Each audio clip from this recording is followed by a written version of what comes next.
Welcome, survivors, to the edge of the apocalypse, where every story is a fight to stay alive. Thanks from the bottom of my heart for every like, comment, and sub. Keep hitting that bell and join the fight with me. Thanks from the bottom of my heart. I never thought I'd be the one to plunge a hunting knife into the chest of the only man who stopped to help me. But as the dark, thick blood bubbled over my trembling knuckles, and the military-grade radio in his jacket pocket crackled with a mechanized countdown that had just ticked down to exactly 17 minutes. A sickening wave of realization washed over me. I hadn't saved a fellow survivor. I hadn't rescued an innocent victim from the gnashing teeth of the infected. I had just murdered the only person holding the kill switch to this entire nightmare, or worse. I had protected the very architect who started it. And the worst part? My little sister was locked in the basement of a safe house that he had just ordered an airstrike on. I have 17 minutes. 17 minutes to navigate 3 miles of a city that has just descended into absolute, cannibalistic madness. It started exactly 4 hours and 12 minutes ago. Tuesday morning. The air was thick with the suffocating humidity of late July. The kind of oppressive heat that makes the asphalt shimmer and distorts the skyline into a wavering mirage. I was standing in line at a cramped, overpriced coffee shop on 4th and Elm, annoyed that the barista was taking too long to foam my oat milk. It's hilarious, in a dark, twisted sort of way, what the human brain chooses to care about seconds before the world ends. I was worried about being late for a mid-level corporate marketing meeting. I was worried about a damp patch of sweat on my light blue button-down shirt. I wasn't paying attention to the frantic, guttural coughing coming from the man huddled in the corner booth. I wasn't looking at the way his veins bulged against his pale neck, throbbing with a sickly, bruised purple hue that seemed to pulse in time with a heartbeat that was far too fast. The scent of roasted Colombian beans and cheap vanilla syrup completely masked the underlying metallic tang of copper that was slowly filling the enclosed space. The first scream shattered the mundane reality of my morning like a sledgehammer through a stained glass window. It wasn't a scream of surprise, or even of standard fear. It was a primal, tearing sound, the kind of noise that vibrates deep within your marrow and triggers thousands of years of dormant evolutionary survival instincts. I turned, my irritation instantly evaporating into a cold, paralyzing shock. The man in the corner booth was no longer huddled. He was violently mounted atop a young college student, his jaw unhinged to an impossible, grotesque angle. I watched, frozen in a state of horrific disbelief, as his teeth sank into the soft flesh of her throat. Blood, so much blood, an impossible volume of it, sprayed across the faux brick wallpaper and the glass pastry display case in a brilliant, terrifying arc of crimson. The sound of tearing tissue and snapping cartilage echoed through the tiny shop, louder than the indie folk music playing softly from the overhead speakers. My brain completely misfired. It tried to rationalize the irrational. A prank? A medical emergency? A seizure? But then the attacker lifted his head, a chunk of raw, dripping meat hanging from his chin, and his eyes locked onto mine. There were no pupils. Just a milky, clouded abyss of dead white surrounded by ruptured blood vessels. He lunged. The next 10 minutes are a blur of pure, unadulterated adrenaline and sensory overload. I remember the chaotic stampede of bodies, the shattering of the heavy glass storefront as people threw themselves through it rather than funnel through the narrow door. I remember the sharp, stinging pain of a glass shard slicing across my cheek, though the pain didn't register until much later. I burst out onto the sidewalk, but the nightmare had already spilled into the streets. The city was a canvas of synchronized destruction, Cars were plowing into intersections, drivers either infected or blinded by sheer panic. A city bus careened over the curb, crushing a newsstand and pinning half a dozen screaming pedestrians beneath its massive, groaning weight. The air was suddenly thick with smoke, the acrid stench of burning rubber, leaking gasoline, and the sudden, overwhelming stench of voided bowels and raw panic. I ran. I didn't look back. Every breath burned my lungs, tasting of ash and vaporized blood. The symphony of the dying city orchestrated my sprint, car horns blaring in endless monotone. The chaotic wail of emergency sirens that were already hopelessly outnumbered, and everywhere that wet, tearing sound of the infected feasting on the fallen. My leather dress shoes, completely impractical for an apocalypse, slapped against the blood-slicked pavement. I was aiming for the subway, a subterranean sanctuary, or so my panicked logic dictated. But as I rounded the corner of Fifth Avenue, I saw the surge. A tsunami of panicked humanity boiling up from the underground stairs, closely pursued by a writhing mass of snapping jaws and flailing limbs. The subway wasn't a sanctuary. It was a meat grinder. That was when I saw him. And that was when I made the choice that doomed us all. I had ducked into a narrow, trash-filled alleyway between a dry cleaner and a defunct electronics store, pressing my spine against the cold, grimy brick. My chest heaved violently, my lungs screaming for oxygen, while my brain screamed for me to be quiet. Through the chain-link fence at the end of the alley, I witnessed a brutal struggle. A man, dressed in a surprisingly clean, tactical black windbreaker, was on the ground. He was wrestling frantically with two of the infected, a businessman missing half his face, and a teenage boy in a bloody soccer uniform. The man in black was losing. His strength was fading, his hands slipping on the gore coating the zombie's clothes.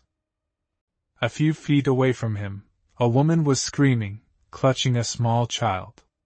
She was begging for someone, anyone, to help. She was closer to me. I could have easily sprinted over, grabbed a discarded metal pipe, and cracked the skull of the infected lunging toward her. It would have been the heroic thing to do, the right thing. But the man in the black windbreaker had something that caught my eye. A heavy, customized assault rifle slung across his back, and a thick, armored backpack that practically screamed survival supplies. In that fraction of a second, my morality was eclipsed by cold, calculating self-preservation. I didn't see a human being in need. I saw a walking supply drop. I saw a weapon that could keep me alive. I saw my ticket out of this hellhole. I gripped a jagged cinder block with both hands, the rough concrete biting into my palms, and I charged.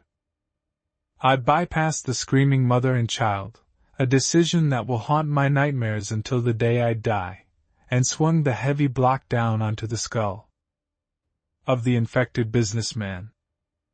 The impact was sickeningly soft, a wet crunch of collapsing bone and gray matter that sent a splatter of dark fluid across my shirt.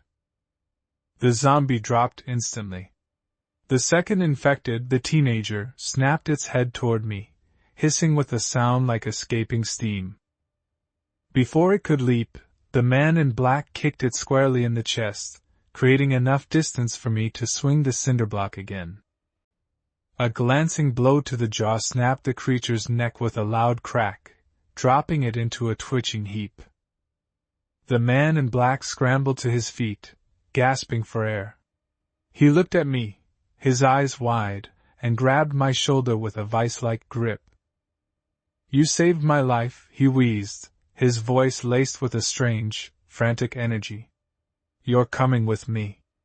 We have extraction." He didn't wait for my response. He hauled me down the alley, away from the main street, away from the screams of the mother and child that were abruptly cut terrifyingly short. We navigated a labyrinth of fire escapes and rooftop ledges, moving with a practiced efficiency that I blindly followed. I thought I had found my guardian angel. I thought my selfish, cowardly choice had paid off. For 3 hours, we moved through the dying city, dodging patrols of the infected, sharing a canteen of water, and listening to the distant boom of military ordnance trying and failing to contain the outbreak. We finally sought refuge in the abandoned security office of a high-rise bank. The reinforced steel door slammed shut behind us, plunging us into a dusty, dim silence that felt entirely alien after the chaotic roar of the streets. The man in black, he said his name was Silas, slumped against a desk, breathing heavily. He unzipped his windbreaker, and that's when I saw it. The dark, spreading stain on his white undershirt. A bite mark. Deep, jagged, and weeping a sickly, yellowish pus that indicated the infection was already racing through his bloodstream. He saw me looking and offered a grim, fatalistic smile. "Doesn't matter," Silas coughed, a wet, rattling sound that made my skin crawl. "The payload is deployed. The extraction was never for me." He reached into his tactical backpack and pulled out a heavy, military-grade satellite radio. A digital timer on its face glowed an ominous, blood-red hue. 17 minutes. 59 seconds. "What is that?" I demanded, my voice trembling as I backed away. My hand instinctively dropping to the heavy hunting knife I had scavenged from a sporting goods store along the way. Silas laughed, a horrible, choking sound. "It's the containment protocol. The whole city, kid. This whole sector. It's a localized bioweapon test, and the cleanup crew is about to incinerate everything within a 50-mile radius to cover the tracks." He looked up at me, his eyes already beginning to cloud over with that familiar, milky whiteness. The infection was taking his brain. "The safe houses," he wheezed, his voice dropping to a sinister whisper. "The coordinates they broadcasted on the emergency channels. They aren't shelters. They're the primary target zones. Maximum casualty concentration. And you saved the only guy holding the abort codes." The world stopped spinning. The oxygen vanished from the room. My little sister, Mia? I had told her to go to the armory safe house. I had specifically instructed her to lock herself in the basement and wait for the military. I had sent her to ground zero. Silas convulsed violently, his spine arching off the desk as the virus completed its hostile takeover. His jaw snapped open, a low, guttural growl vibrating in his chest. He lunged. I didn't even think. Survival instinct took the wheel. I drew the knife and drove it upward, feeling the blade slide between his ribs and pierce his heart. He collapsed onto the floor, twitching the life and the undead animation draining from his body. I stood there, trembling, staring at the radio clattering onto the linoleum tiles. The timer ticked down. 17 minutes 40 seconds. I dropped to my knees, frantically searching his pockets, ripping apart his backpack. Where were the codes? How do I stop it? I found a laminated card tucked into his inner breast pocket. It was a cipher. A complex grid of numbers and letters, covered in his fresh blood. I have to transmit the abort sequence. I have to reach the broadcasting antenna on the roof of the centralized communications tower, 3 miles away. Straight through the heart of the most infected zone in the city. If I fail, the city burns. If I fail, Mia burns. And it's all my fault. Because when I had the chance to be a hero, when I had the chance to save an innocent mother and child, I chose to save the devil instead. I gripped the bloody radio, the red numbers mocking my existence. 17 minutes, 10 seconds. I took a deep, shuddering breath, kicked the heavy steel door open, and stepped back out into the apocalypse. The heavy steel door slammed shut behind me, the sound of the locking mechanism a final, definitive period to the worst mistake of my life. I stood on the landing of the clinic's rear loading dock, the air instantly assaulting my lungs. It tasted like ash, raw copper, and burning plastic. The sky, which should have been a crisp afternoon blue, was an unnatural, bruised purple, choked by thick, churning plumes of black smoke rising from the financial district. A cacophony of blaring car alarms, shattering glass, and distant, guttural screams created a discordant symphony of a city in its absolute death throes. I gripped the bloody radio in my left hand, the red digital numbers glaring at me with lethal indifference. 16 minutes, 59 seconds. That was all the time I had left to cross 3 miles of urban hell, reach the centralized communications tower, and transmit the abort sequence using the blood-soaked cipher card currently burning a hole in my breast pocket. 3 miles and 17 minutes is a desperate sprint on a good day. But today, the streets were a writhing ocean of frantic, terrified bodies, gridlocked vehicles, and the infected. I needed a miracle, or I needed wheels. But if you think a ticking clock and a city of ravenous flesh-eaters were my biggest problems, you have absolutely no idea how twisted fate can be. Because what I didn't know yet was that the infection wasn't the only thing hunting us out here. I vaulted over the loading dock railing, landing hard on the pavement of the narrow alleyway. My knees buckled slightly, adrenaline masking the exhaustion threatening to pull me under. I sprinted toward the mouth of the alley where it spilled out onto Fifth Avenue. The sight that greeted me was pure, unfiltered madness. Cars were piled atop one another, doors flung wide open, their interiors painted with chaotic splashes of arterial red. People were running in every direction, trampling each other in a blind, primal panic. And amidst the chaos they moved. The infected. They weren't just shambling corpses. They were violently twitching, sprinting horrors driven by an insatiable, furious hunger.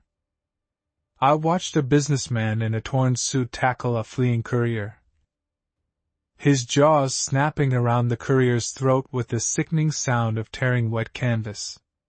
I averted my eyes. You never look at their eyes. I frantically scanned the gridlock, searching for anything I could use. My eyes locked onto a discarded police riot control motorcycle. It was resting on its side against a shattered concrete planter, its previous rider nowhere to be seen, though the large pool of dark blood pooling near the back tire told a grim story. The engine was still idling, a low, guttural purr that cut through the screams. I thought the speed of a motorcycle would save me. I was about to learn the hard way that in a dying city, moving fast just means you hit the nightmare sooner. I dashed toward the heavy machine, dodging a stumbling, elderly woman whose jaw was entirely missing. I swung my leg over the leather seat, hauling the massive 600-pound bike upright. I quickly retrieved a roll of medical tape I had shoved in my pocket from the clinic, furiously wrapping it around the bloody radio and the left handlebar. I had to keep the timer visible. I had to know exactly how close Mia was to burning. The red digits mocked my desperate scramble. 14 minutes, 12 seconds. I slammed the bike into gear and twisted the throttle. The scrambler roared to life, a beacon of mechanical noise in a city that had suddenly learned to hunt by sound. I tore down the debris-choked avenue. The speedometer climbed furiously, 40, 50, 60 miles an hour. Navigating the gridlock was like threading a needle in a hurricane. I wove between burning sedans, mounted the sidewalks, and smashed through scattered barricades of luggage and debris. Infected lunged at me from the periphery of my vision, their grasping hands and snapping teeth missing my heavy leather jacket by mere inches. One of them, a massive man in a blood-soaked delivery uniform, managed to clip my shoulder as I swerved past a jackknifed semi-truck, sending a violent, terrifying wobble through the handlebars. I kicked out instinctively, my heavy steel-toed boot connecting with a sickening crunch against his rotting collarbone, sending him tumbling under the wheels of an abandoned SUV. I stabilized the bike, the wind whipping tears from my eyes. The centralized communications tower loomed in the distance, a massive steel needle piercing the apocalyptic smoke. It looked agonizingly far away. I glanced down at the tape-secured radio. 11 minutes, 40 seconds. You probably assume the mindless, ravenous swarms are the absolute greatest threat in an outbreak. But humanity's darkest instincts wake up the very second the lights go out, and I was about to find out exactly how ugly survival could get. Approaching the Washington Street Bridge over the rail yard, I realized it was the only elevated path to the district where the tower stood. Everything else was blocked by collapsed overpasses. But the bridge wasn't empty. A massive, fortified barricade of overturned municipal buses and concrete barriers blocked the four-lane road. On top of the buses, silhouetted against the burning sky, were survivors. But they weren't waving for help. They were aiming high-powered hunting rifles directly at me. A warning shot shattered the asphalt less than a foot from my front tire, the sharp crack echoing over the engine's roar. Kill the engine and drop the bag. A harsh, desperate voice boomed through a battery-powered bullhorn. They were hoarding resources, heavily armed, and violently gatekeeping the only path across the divide. I looked at the red numbers on the handlebar. 9 minutes 50 seconds. I couldn't stop. If I stopped, they would take the bike, they would take the cipher, and Mia would die. The entire city would be incinerated by the military's scorched earth protocol. It was a complete suicide run, and what happened next would cost me the single advantage I had left. I pinned the throttle to the max and ducked low behind the reinforced windshield, aiming for a ridiculously narrow gap between a burned-out school bus and the concrete median. Gunfire erupted from the barricade. The deafening crack of high-caliber rounds filled the air, sparking fiercely against the pavement. Something punched through my left thigh like a white-hot iron spike. I screamed, the blinding, searing agony threatening to make me black out, but my right hand refused to let off the gas. I hit the gap. The bike's heavy side panniers violently scraped against the jagged steel of the bus, tearing away with a horrific, ear-splitting screech of metal. I burst through to the other side of the barricade, leaving the scavengers in a cloud of exhaust and smoke. But the victory was painfully short-lived. A stray bullet had struck the front tire.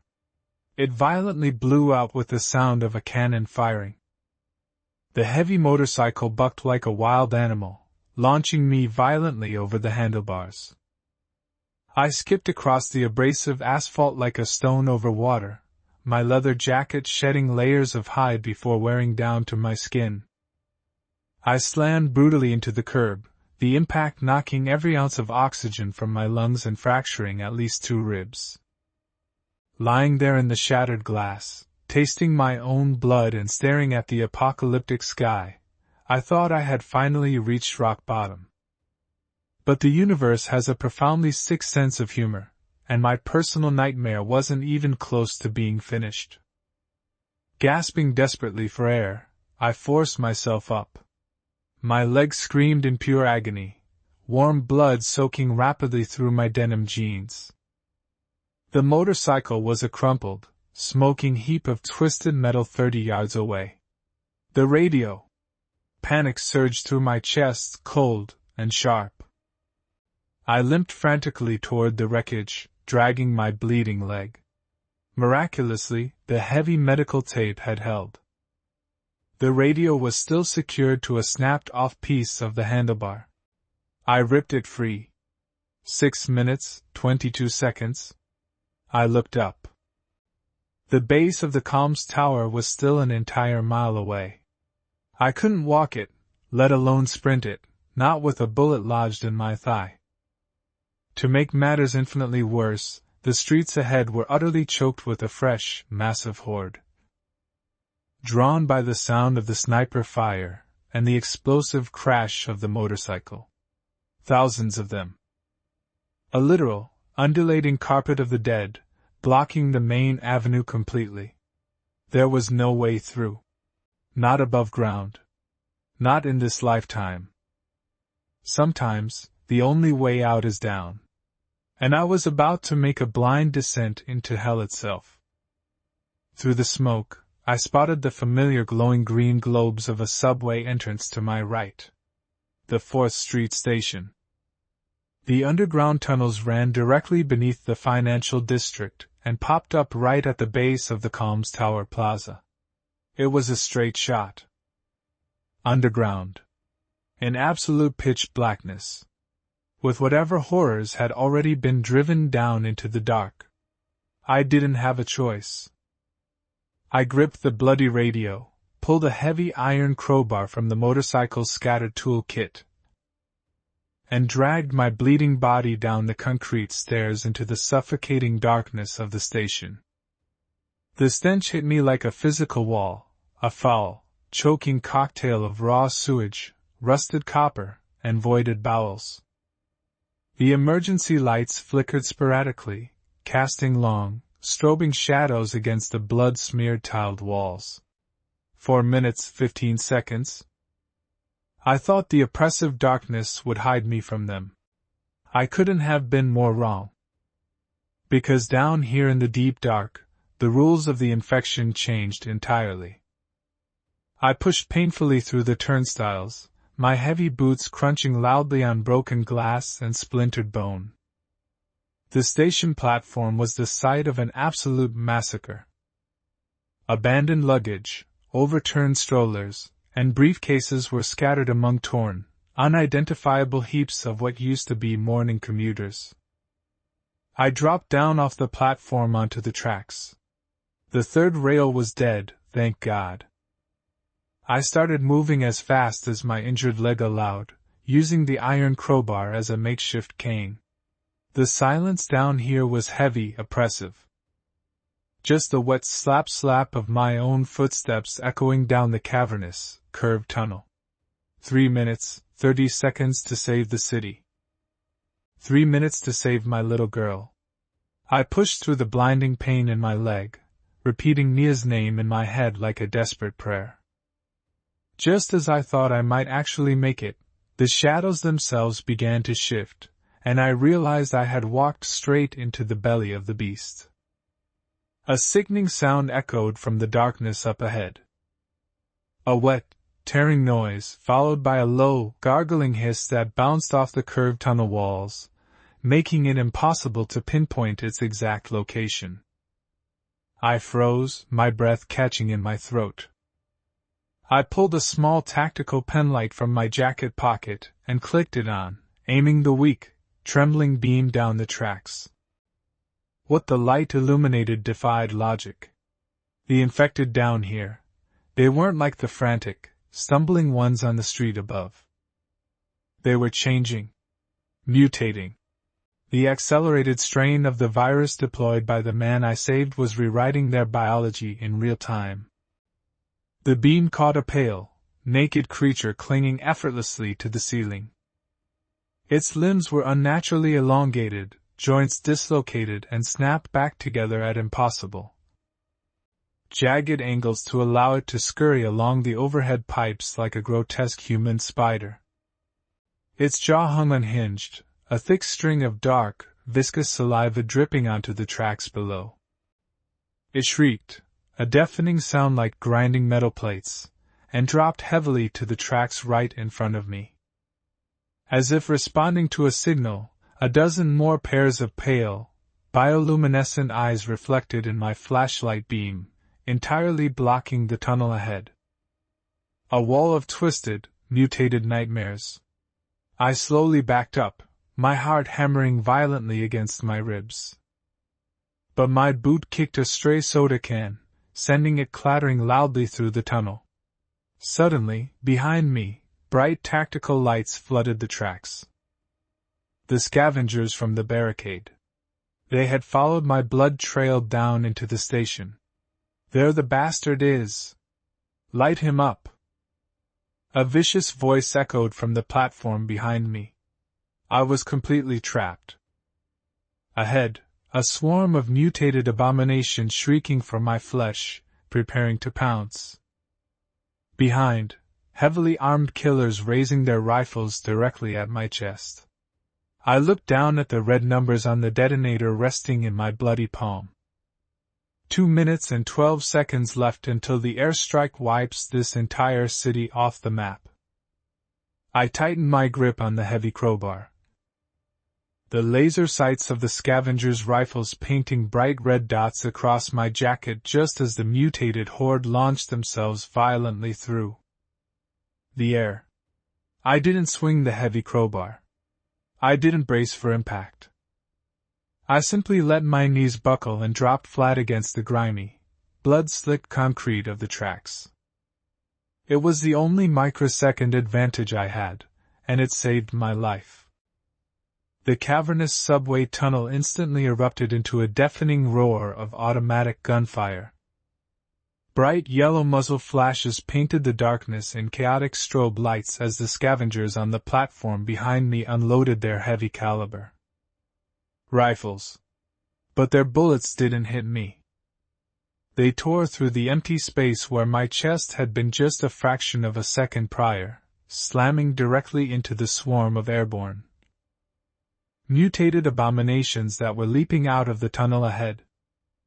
Black blood and chunks of necrotized flesh rained down on my back as the scavengers' armor-piercing rounds shredded the leading creatures mid-jump.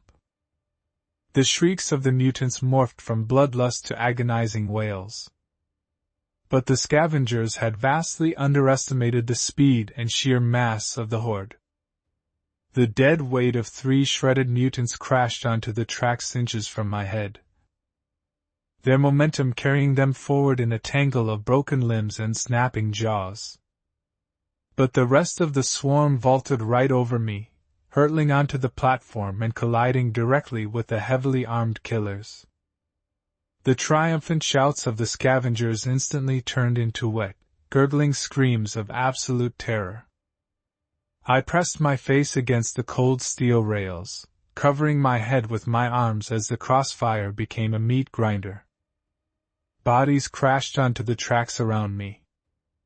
A severed arm, still clutching a tactical flashlight, bounced off my shoulder and rolled into the drainage ditch.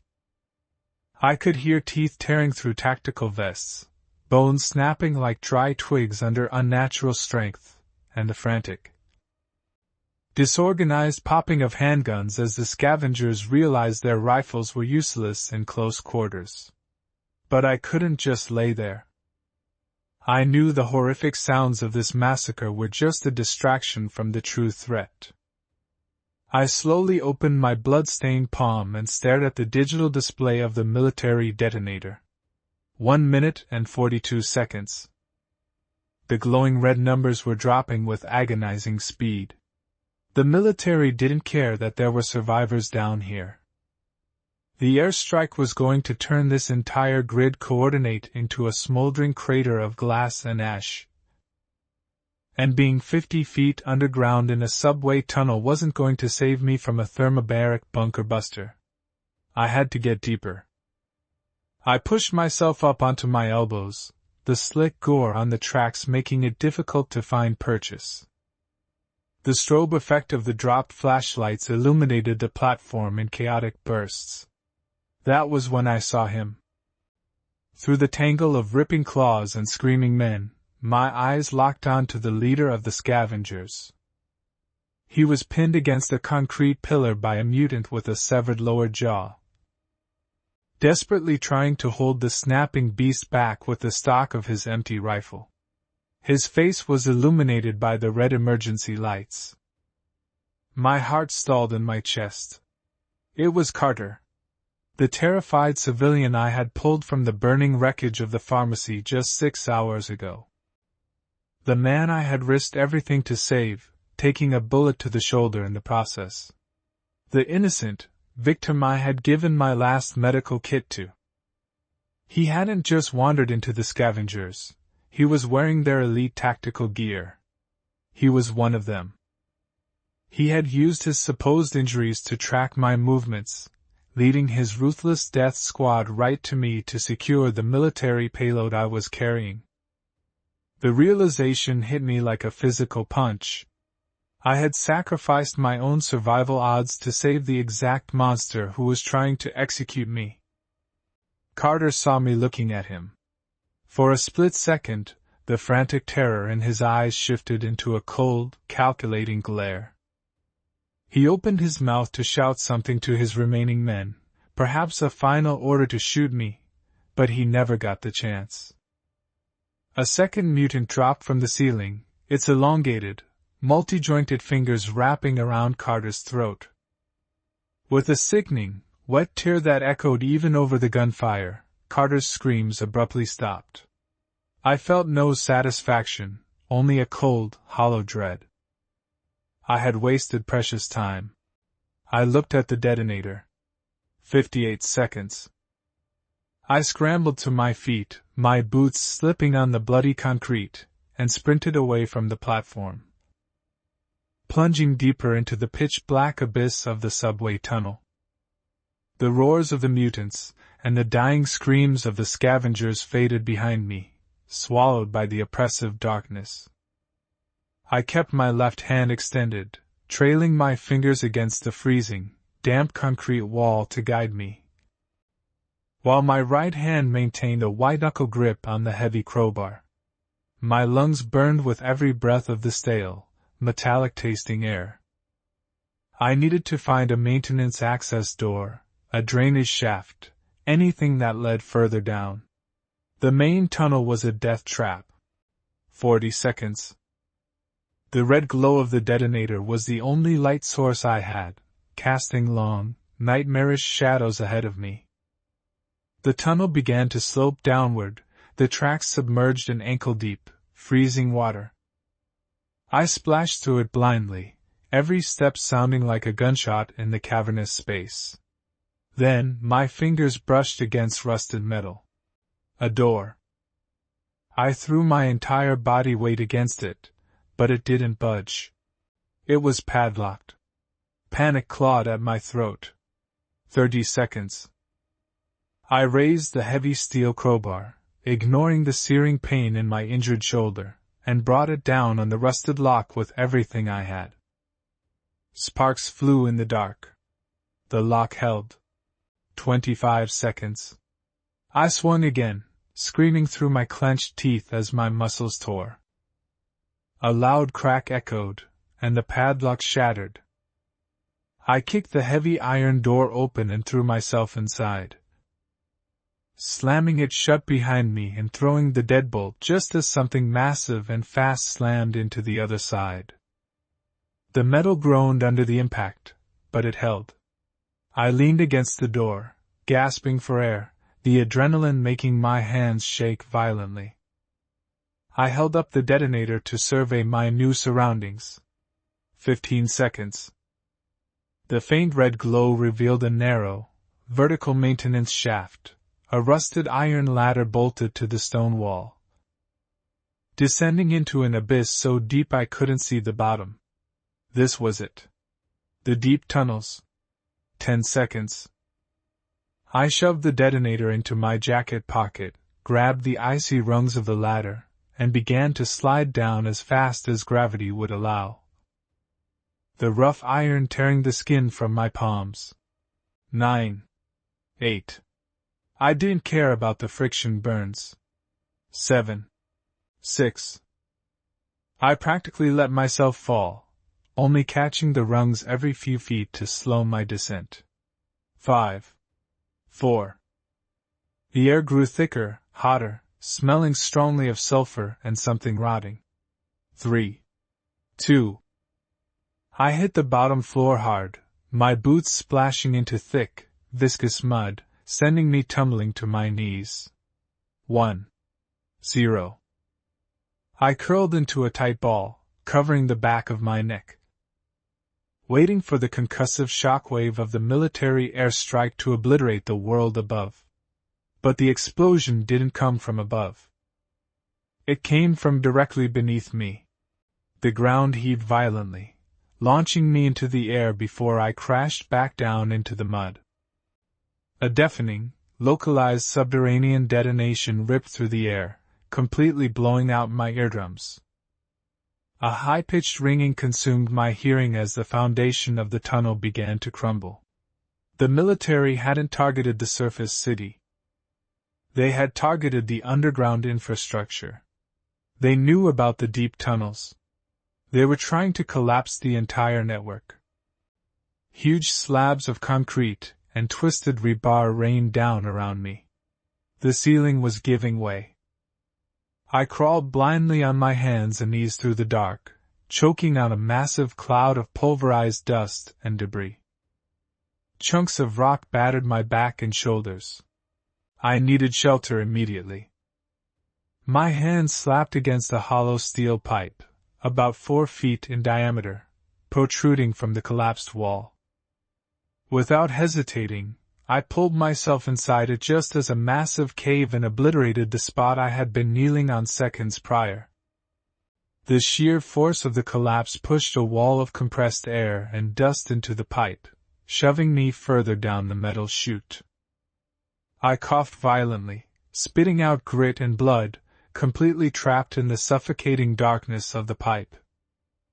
The vibrations of the collapsing tunnels slowly faded, leaving me in terrifying, pitch-black silence. I was alive, but buried alive. I couldn't go back the way I came. The only way was forward, deeper into the pipe. I began to crawl. Every inch forward was a battle against my own mind. The absolute darkness played tricks on my eyes, conjuring phantom shapes just beyond the edge of my vision.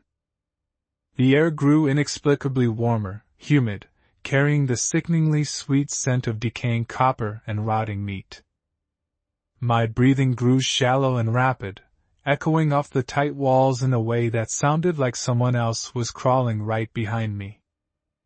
I stopped constantly, holding my breath, straining my ears to listen for any scuff of boot or scrape of claw behind me. But there was nothing. Just a drip, drip, drip of unknown fluids echoing through the subterranean void. The psychological torment of the claustrophobia was almost worse than the physical pain of my torn shoulder. I imagined the millions of tons of crushed concrete and earth pressing down on the pipe, threatening to buckle the metal and flatten me into a smear of blood and bone. I forced myself to keep moving, dragging my exhausted body forward by sheer willpower alone, praying that this metal coffin led somewhere, anywhere, besides a dead end. The metal was slick with condensation and strange, organic slime. The space was so claustrophobic I couldn't even raise my head. The walls pressed in on my shoulders, triggering a primal panic that made my chest tighten. I crawled for what felt like hours, my knees bruised and bleeding. I reached into my pocket and pulled out the detonator to use its screen as a makeshift flashlight. The red numbers flashed, error, but the backlight illuminated the space a few feet ahead. That's when I realized the horrifying truth about this pipe. The walls weren't coated in slime from water runoff. They were coated in a thick, pulsating biological resin. I wasn't crawling through a drainage system. I was crawling through a feeding tube. Before my mind could fully process the terror, the pipe abruptly ended, and I pitched forward, tumbling out into an open cavern. I hit the ground hard, rolling down a steep incline composed of thousands of human bones, before splashing into a pool of waist-deep, freezing black water. I choked, thrashing wildly to keep my head above the murky surface, the detonator slipping from my fingers and sinking into the abyss. Total, oppressive darkness consumed me again. I stood perfectly still in the freezing water, my heart pounding so hard I felt it in my teeth. I still held the crowbar in my right hand, my knuckles white. Then I heard it. A slow, rhythmic splashing sound in the water. Footsteps. Bipedal, heavy footsteps moving deliberately toward me in the absolute dark. "Who's there?" I rasped, my voice trembling, echoing off the unseen cavern walls. The splashing stopped. For a torturous 5 seconds there was only silence. Then, a blinding beam of light sliced through the darkness, hitting me directly in the eyes. I squeezed them shut, raising my arm to shield my face from the intense glare. As my vision adjusted, the silhouette behind the tactical flashlight slowly came into focus. Standing on a concrete platform just 10 feet away was a figure wrapped in heavy scavenged armor. "I knew you were too stubborn to die in the collapse," a chillingly familiar voice echoed over the water. My blood ran ice cold. The flashlight lowered slightly, illuminating the face of the man holding it. It was Carter. But his throat wasn't ripped out. There wasn't a scratch on him. He smiled, a twisted, sadistic grin that exposed teeth stained black with some unknown substance. "You see," Carter sneered, raising his left hand to reveal a heavy remote-controlled device. "I didn't lead the scavengers to you. I led you to the nest. The strike above was just a diversion. You brought the real package exactly where they wanted it." Before I could even process his impossible survival, my foot brushed against something massive underwater. Something thick, scaled, and pulsing with heat. The black water around my waist began to bubble and churn violently. A low, vibrating growl rumbled through the water, shaking the very marrow in my bones. I tried to lift my legs, to wade backward, but thick, muscular tentacles shot up from beneath the surface, wrapping around my calves with bone-crushing force and yanking me violently under. As the freezing black water filled my screaming mouth, the last thing I saw was Carter pressing a red button on his remote. And the cavern completely plunged back into absolute, inescapable darkness. The freezing water invaded my lungs like swallowing liquid nitrogen. Complete, suffocating darkness pressed against my eyeballs, blinding me entirely as the black depths of the subterranean reservoir swallowed me whole. Whatever had me wasn't just pulling, it was constricting, wrapping around my legs with the crushing, inescapable force of an industrial vice. I could feel the sharp, serrated edges of thick, overlapping scales digging mercilessly through my tactical pants, drawing ribbons of warm blood that instantly dissolved into the frigid, swirling currents. My lungs screamed for oxygen, a burning, desperate fire expanding in my chest, but my mind was trapped on a horrific, skipping loop of Carter's face. The man I had risked absolutely everything to save.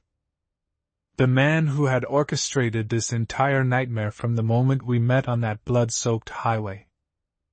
The military strike above us hadn't been a botched rescue mission, it was a carefully calculated diversion. I brought the real package exactly where they wanted it. But what was the package? The classified vial currently burning a hole in my waterproof chest pocket? Or was it something far more sinister? Was it me? The muscular tentacle yanked me violently deeper. The water pressure building in my ears until I thought my eardrums would shatter into 1,000 useless pieces. My vision began to spot with black and red stars as hypoxia set in. Then, A sudden, blinding flash of electric blue bioluminescence pulsed from the abyss directly beneath me, illuminating the freezing water like a neon nightmare. In that split second of harsh, unearthly light, I saw the truth. This wasn't a mutated human. This wasn't one of the shambling, rotting corpses wandering the streets of the quarantine zone. It was a massive, grotesque fusion of twisted, necrotic flesh and rusted industrial piping. A subterranean aberration born from the virus mixing with the facility's toxic, chemical runoff. The virus didn't just reanimate dead tissue. It violently merged living biology with whatever elements were present in its immediate environment. And this aquatic monstrosity was pulling me directly toward a gaping, cavernous maw lined with hundreds of jagged, metallic teeth that spun like a mechanical woodchipper. I frantically clawed at my thigh rig, my freezing, numb fingers fumbling uselessly for the hilt of my combat knife. The extreme water resistance made every frantic movement feel like I was punching through rapidly setting concrete.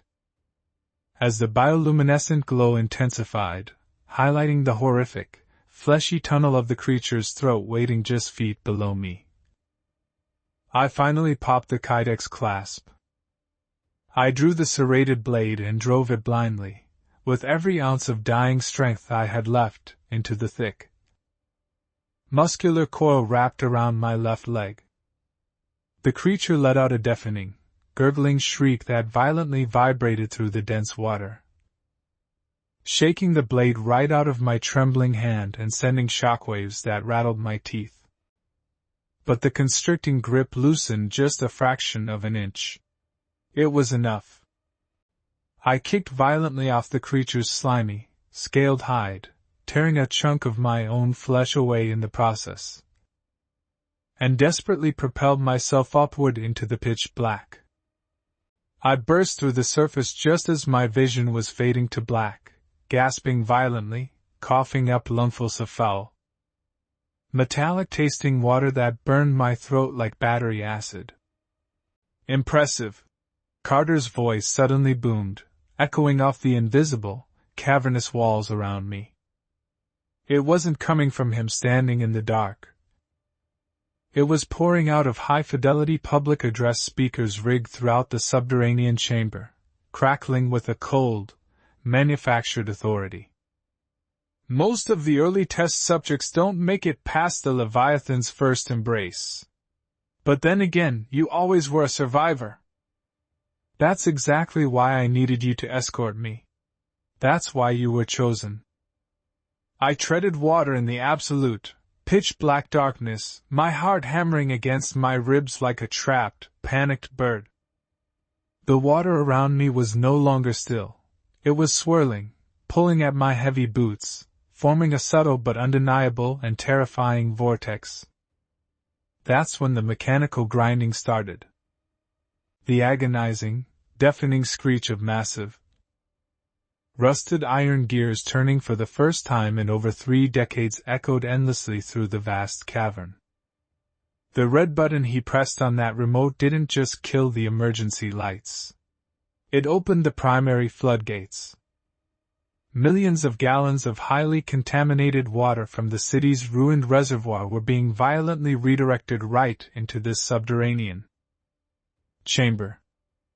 You actually thought you were saving a desperate scientist on the highway. Carter's voice continued, dripping with a sickeningly calm, condescending amusement over the roar of the incoming water. You thought the military was trying to contain an unfortunate, accidental outbreak. You're so remarkably blind to the bigger, beautiful picture. The virus wasn't an accident. It's a localized evolutionary accelerant, a forced leap forward for humanity. And we desperately needed a biological catalyst to spread it far beyond the heavily fortified quarantine zone. We needed someone with the alpha strain antibodies naturally gestating in their bloodstream. We needed you. Panic, cold and sharp as a razor, pierced through my overwhelming physical exhaustion. Antibodies? I hadn't been bitten. I had been careful. Or had I? My racing mind violently snapped back to the original, chaotic skirmish at the extraction point 48 hours ago, to the deep. Jagged scratch on my right arm I had foolishly dismissed as flying shrapnel from a blown transformer. I wasn't carrying the package. I was the package.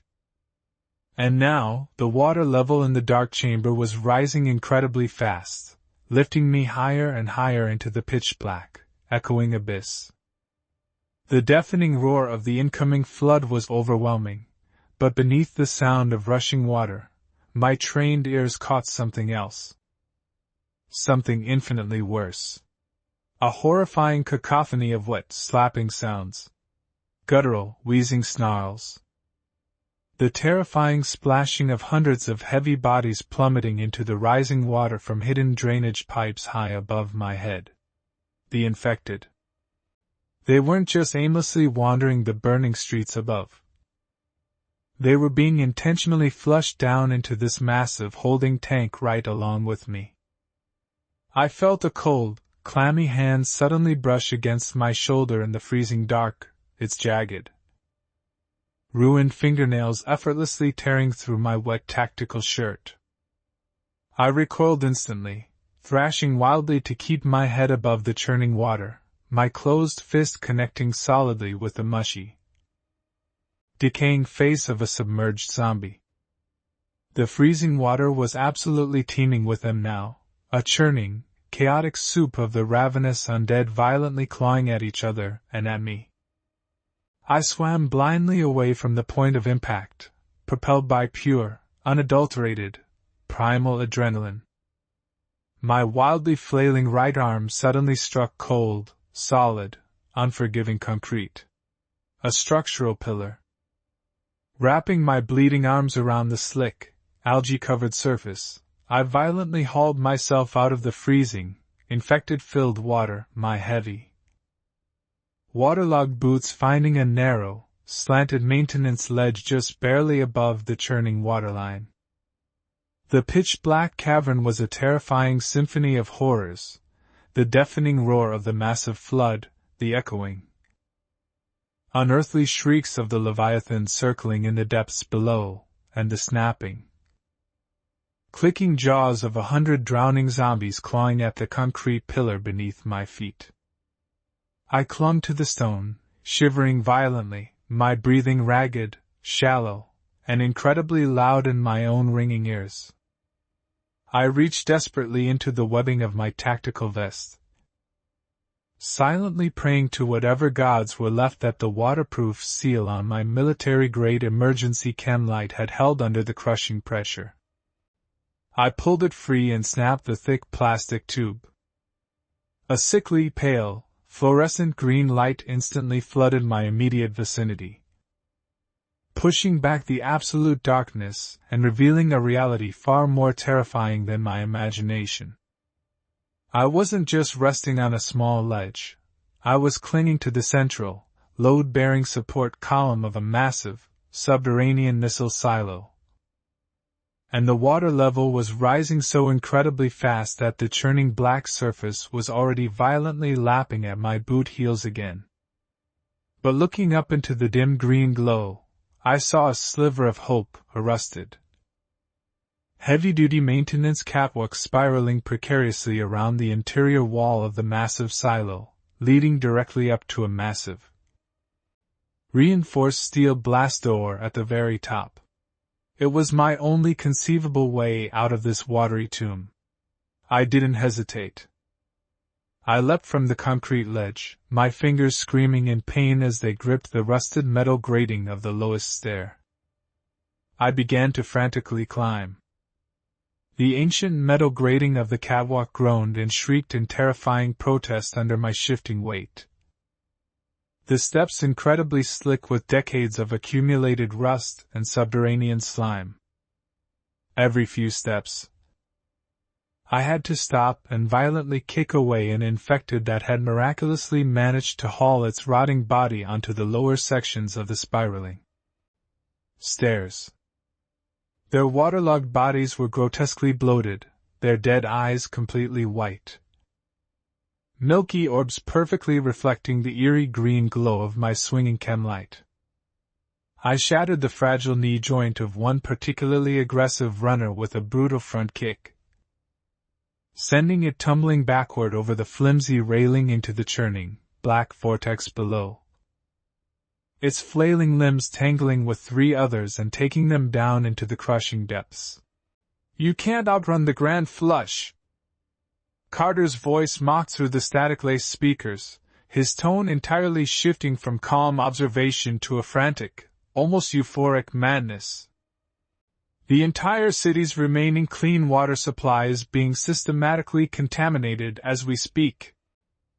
When these primary gates fully open, the immense pressure will violently blast this highly infected water into the surrounding rivers and groundwater streams. You are the final, perfect ingredient. Your mutating blood mixing directly with the water supply will guarantee a 100% infection rate for over 50 miles in every conceivable direction.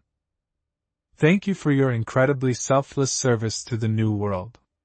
The horrifying realization hit me like a physical, crippling blow to the stomach. The jagged scratch on my right arm. It was aggressively burning now, a searing, white-hot. Localized pain aggressively coursing through my veins and making my muscles twitch involuntarily. The engineered virus wasn't trying to quickly kill me or turn me into a mindless, shambling drone. It was intelligently incubating. It was adapting to my specific biology. I pushed my burning, exhausted muscles harder than I ever had in my entire life, taking the dangerously rusted stairs 2 and sometimes 3 at a time. The black water was rising several inches per second now, violently swallowing the lower levels of the catwalk in a roaring, unforgiving deluge. The surviving horde below was being rapidly lifted upward with a powerful current, a writhing, snapping, moaning wave of violent undeath desperately reaching for my fleeing heels.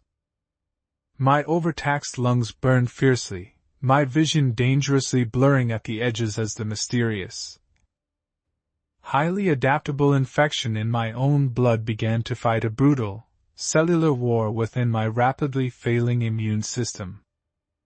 The massive steel blast door was only 50 feet away.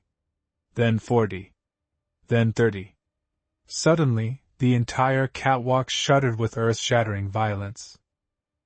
A massive, metallic groan, like the hull of a sinking battleship tearing apart, echoed deafeningly through the confined space of the silo. The Leviathan from the crushing depths had finally breached the surface. Through the dim, swinging green light of my chemical stick, I watched in absolute horror as a colossal, muscular tentacle, thick as a massive redwood trunk and completely covered in pulsing, bioluminescent blue veins, wrapped tightly around the central concrete pillar. With a sickening crunch of yielding steel, the monstrosity began effortlessly tearing the entire maintenance catwalk away from the silo walls. I sprinted upward with reckless abandon, the metal steps literally ripping apart and plummeting into the abyss mere inches behind my pounding boots. I dove blindly for the solid steel platform at the very top just as the entire lower section of the spiraling stairs catastrophically collapsed, plunging tons of twisted steel and hundreds of screaming infected into the raging, Leviathan-filled whirlpool far below. I hit the grated floor of the upper platform incredibly hard, the heavy impact instantly knocking the wind out of me and making my bruised ribcage scream in absolute agony. I scrambled desperately to my feet, my boots slipping on the wet steel, and threw my entire body weight at the heavy, wheel-operated steel blast door. To my absolute, mind-numbing shock, the heavy locking wheel actually turned. It wasn't sealed from the outside. I spun the rusted wheel frantically, hauled the incredibly heavy, massive door open against the pressure of its ancient hinges. and threw myself violently inside, slamming it shut behind me and throwing the massive manual deadbolt just as a colossal bioluminescent tentacle violently slammed against the outside. The impact dented the solid reinforced steel inward with a deafening, terrifying boom, but the heavy lock miraculously held. I collapsed against the cold steel of the door, gasping desperately for air, my heart threatening to explode from my chest.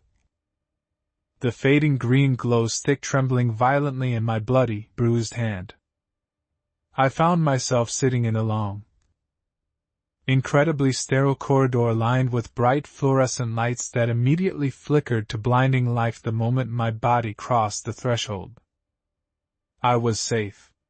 For exactly 3 agonizing seconds, I genuinely thought I was safe. Then, a cold, automated female voice echoed chillingly from hidden speakers in the pristine ceiling. Biological contaminant strongly detected. Containment breach imminent. Initiating level 4 quarantine incineration protocol. T-60 seconds to atmospheric ignition. Bright red emergency lights suddenly began to strobe violently, bathing the sterile white corridor in a harsh, terrifying, bloody glare. Heavy, impenetrable titanium shutters slammed down over the only other exit at the far end of the long hall. I bolted instantly toward it, desperate to find a control panel, but halfway down the corridor, the ceiling tiles suddenly exploded downward in a shower of sparks and pulverized debris. A massive, hulking figure dropped heavily to the tiled floor, completely blocking my path to the glowing manual override switch. The creature was easily 8 feet tall, entirely encased in heavily modified, military-grade riot gear, but its gray, necrotic flesh was violently bursting through the reinforced seams.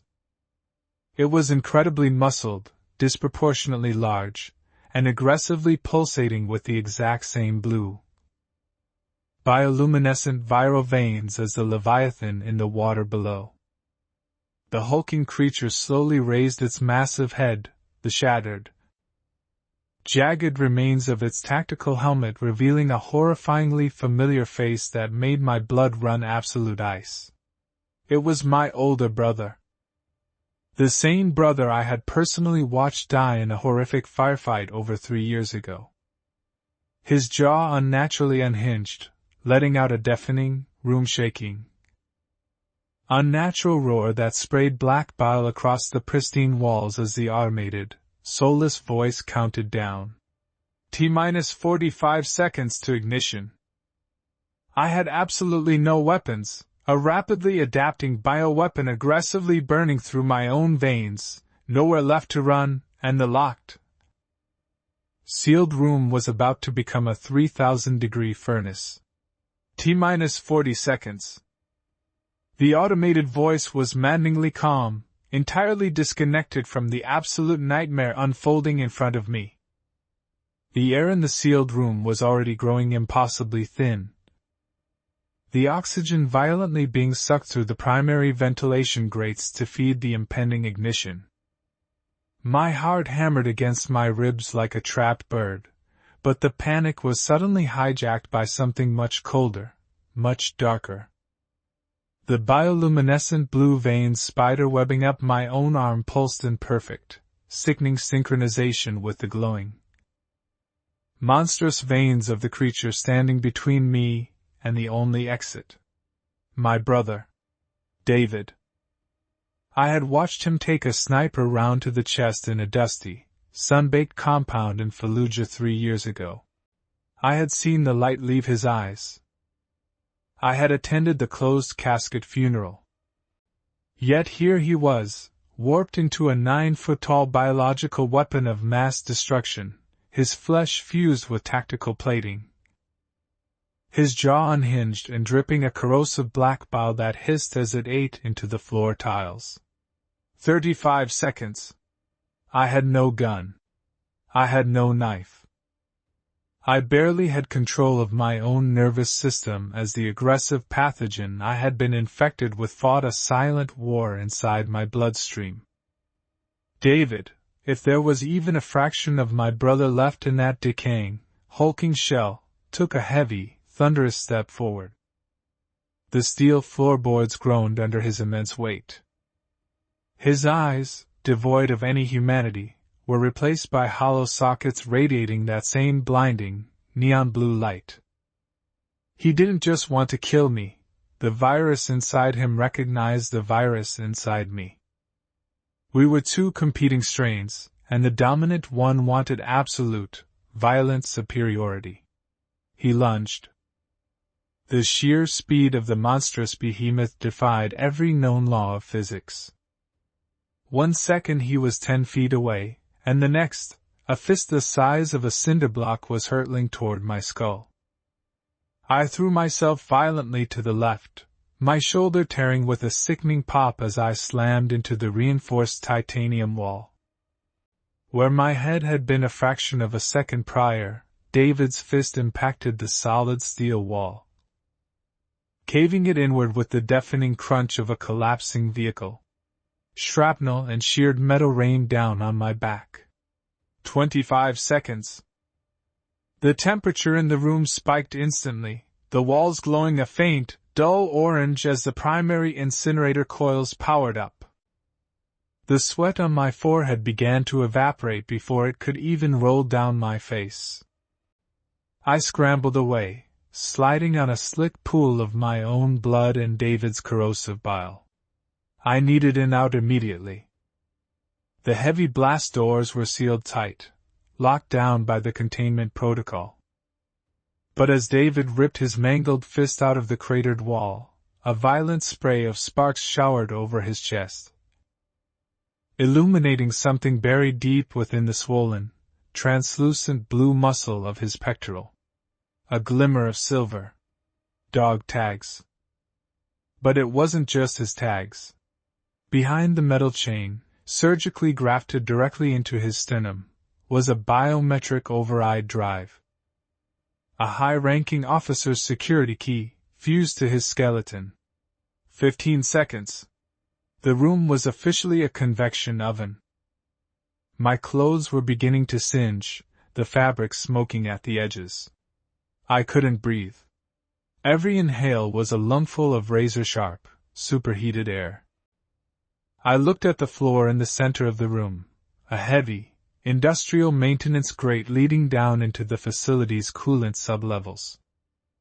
It was locked with a glowing red biometric scanner. I needed a hand. Specifically, I needed a hand from someone with level 5 clearance. I needed David's hand. 10 seconds. I didn't think. I let the adrenaline and the terrifying, cold clarity of the alien virus in my veins take over. Instead of running from the monster, I sprinted directly at him. David roared, a sound that vibrated so intensely it shattered the glass casings of the overhead emergency lights. He swung a massive, clawed hand in a wide arc, aiming to bisect me entirely.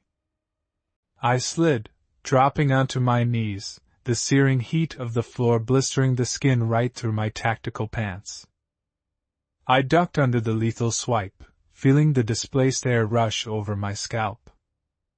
As I slid past his colossal legs, I drove my heavy boots into the back of his right knee, aiming directly for the exposed, fleshy joint where the tactical plating had snapped away.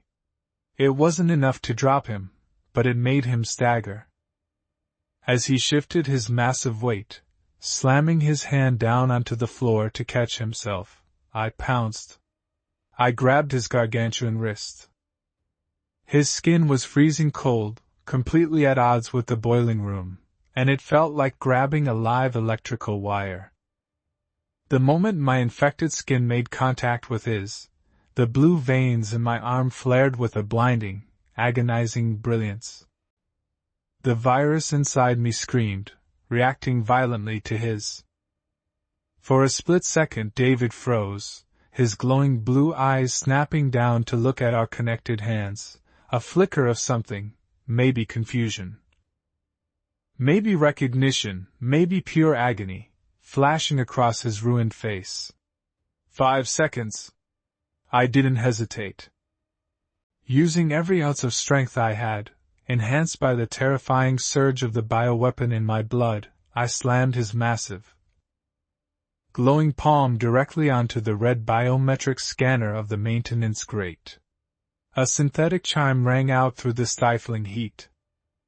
The red light flashed green. Override accepted. 3 seconds.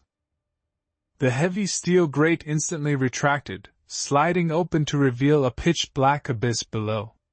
I didn't wait to see if David would follow. I threw myself headfirst into the dark hole just as the automated voice declared, "Ignition."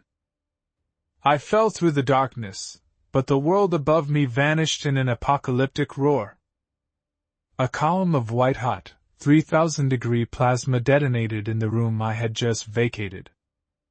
The sheer concussive force of the blast wave pushed me downward, accelerating my fall. The intense heat washed over the open shaft before the emergency fire suppression doors slammed shut, sealing off the incinerated room. But it was enough to singe the hair off the back of my neck. I plummeted for what felt like an eternity before slamming violently into a pool of freezing, stagnant water. The impact drove the remaining oxygen from my lungs. I sank like a stone into the icy depths of the facility's flooded sublevel, the shock of the freezing water a jarring contrast to the inferno above. I thrashed blindly in the pitch black, my lungs burning, until my head broke the surface. I gasped greedily, sucking in the stale, metallic-tasting air. I paddled over to a slippery metal ledge and dragged my battered, bruised body out of the water, collapsing onto the cold steel grating. I lay there for a long time, the silence of the subterranean tunnel deafening compared to the roaring flames and screaming monsters of the surface. But the silence didn't last. Because as I lay there, staring at the ceiling, I realized the darkness wasn't absolute. A soft, eerie blue glow was illuminating the rusted walls around me. I lifted my right arm. The bioluminescent veins had spread past my elbow, creeping up toward my bicep. The virus was accelerating. The sheer exertion and adrenaline of the fight had sped up my heart rate, pumping the pathogen faster through my circulatory system. Every pulse of my heart sent a new wave of freezing, alien energy through my body. I could feel it rewriting my DNA, tearing apart my human cells and replacing them with whatever nightmare biology had resurrected my brother. My brother. The realization slammed into me like a runaway freight train. He was alive. No, not alive. He was a weapon. But how? I had seen his body. I had seen the blood pooling in the sand. But as I forced myself to my feet, leaning heavily against the damp, curved wall of the subterranean access tunnel, a sickening puzzle began to piece itself together in my mind. The military hadn't let us see the body at the funeral. Classified circumstances, the officer had said. They had taken him. This shadow corporation, the very people who operated this nightmare facility, had taken a mortally wounded soldier and used him as a guinea pig for an apex bioweapon. I stumbled forward, navigating the labyrinthine tunnels using the haunting blue light radiating from my own dying flesh. The air grew thicker, heavier, carrying the distinct, copper stench of dried blood. After 10 minutes of dragging my feet, the narrow tunnel opened up into a massive, cavernous subterranean monitoring station. It was an absolute graveyard. Dozens of men and women in pristine white lab coats lay scattered across the floor, their bodies twisted in unnatural, agonized contortions. Their eyes were blackened, their veins ruptured. But they hadn't been killed by the infected. I knelt beside the closest body. They had been executed. Small caliber gunshot wounds to the back of the head. Someone was ruthlessly cleaning up loose ends before the outbreak hit critical mass. I limped past the bodies toward a massive, curved bank of computer monitors in the center of the room. Most of the screens were shattered, sparking with stray voltage, but the central terminal was still active, casting a pale, clinical light over the massacre. I collapsed into the leather chair in front of the console. The keyboard was slick with partially congealed blood. I wiped it away with the sleeve of my torn shirt and pressed the key to wake the system. The screen flickered, displaying a stark red access prompt. Security clearance required. I remembered the dog tags grafted to David's chest. I didn't have them, but I had something else. My blood. Our blood. It was a desperate long shot, but I pressed my infected, glowing right hand against the glass scanner beside the keyboard. The scanner flashed red, then yellow, then, as the bioluminescent blue light from my veins synchronized perfectly with the machine's optics, a solid, affirming green. Welcome, Overseer. The screen erupted with thousands of files, video logs, and encrypted communications. I didn't care about the corporate memos or the tactical deployment strategies. I clicked on a heavily encrypted folder labeled Project Leviathan Patient 0. A video file booted up, date stamped exactly 3 years ago. The exact day my brother supposedly died in Fallujah. The video showed a stark, blindingly bright operating theater. On the surgical table, strapped down by massive steel restraints, was David. He was unconscious, his chest ripped open by a sniper round, breathing on a ventilator. But it was the man standing over him that made the breath completely stop in my throat. It was a face I would know anywhere. The sharp, aristocratic jawline. The cold, calculating silver eyes. The expensive tailored suit beneath a sterile medical apron. It was the man I had dragged out of the burning wreckage on the highway. The man I had risked my own life to save. The very reason I was trapped in this facility with a death sentence multiplying in my veins. The man I had bled for. On the video, the man leaned over my brother's dying body, holding a heavy pneumatic syringe filled with a glowing blue liquid. Administering the alpha strain. The man's voice echoed through the speakers, utterly devoid of any empathy. Let's see if this soldier can truly become immortal. He plunged the syringe directly into David's exposed heart. My brother's eyes shot open instantly, glowing a blinding blue as he began to violently convulse, screaming a sound that was no longer human. I stared at the screen, my entire world completely fracturing into dust. I hadn't just saved a random VIP. I had saved the architect of the end of the world. I had saved the monster who had tortured, mutated, and destroyed my own brother. Rage, hot and blinding, flooded my system, mixing violently with the freezing cold of the virus. I coughed, a violent, hacking spasm that tore at my throat. When I pulled my hand away from my mouth, it was coated in thick black bile. The exact same bile David had been dripping. I was turning. And I was out of time. Suddenly a heavy, rhythmic thud echoed from the tunnel I had just come from. Boom. Boom. Boom. It wasn't the sound of footsteps. It was the sound of heavy steel being ripped apart. I spun around in the chair, my heart dropping into my stomach. The massive, reinforced steel blast doors at the entrance of the monitoring station began to buckle inward. The thick steel shrieked, groaning under an impossible, relentless force. Someone, something, was tearing through the barricade with its bare hands. The door violently gave way, flying off its hinges and crashing into a bank of servers with an explosive crunch. Standing in the doorway, wreathed in smoke and the residual embers of a 3,000-degree inferno, was David. The incinerator hadn't killed him. It had catalyzed him. The fire had melted the remaining tactical armor directly into his flesh, creating a horrifying, fused carapace of charred steel and pulsing, supercharged blue muscle. He was bigger, hotter, radiating waves of intense thermal energy that warped the air around him.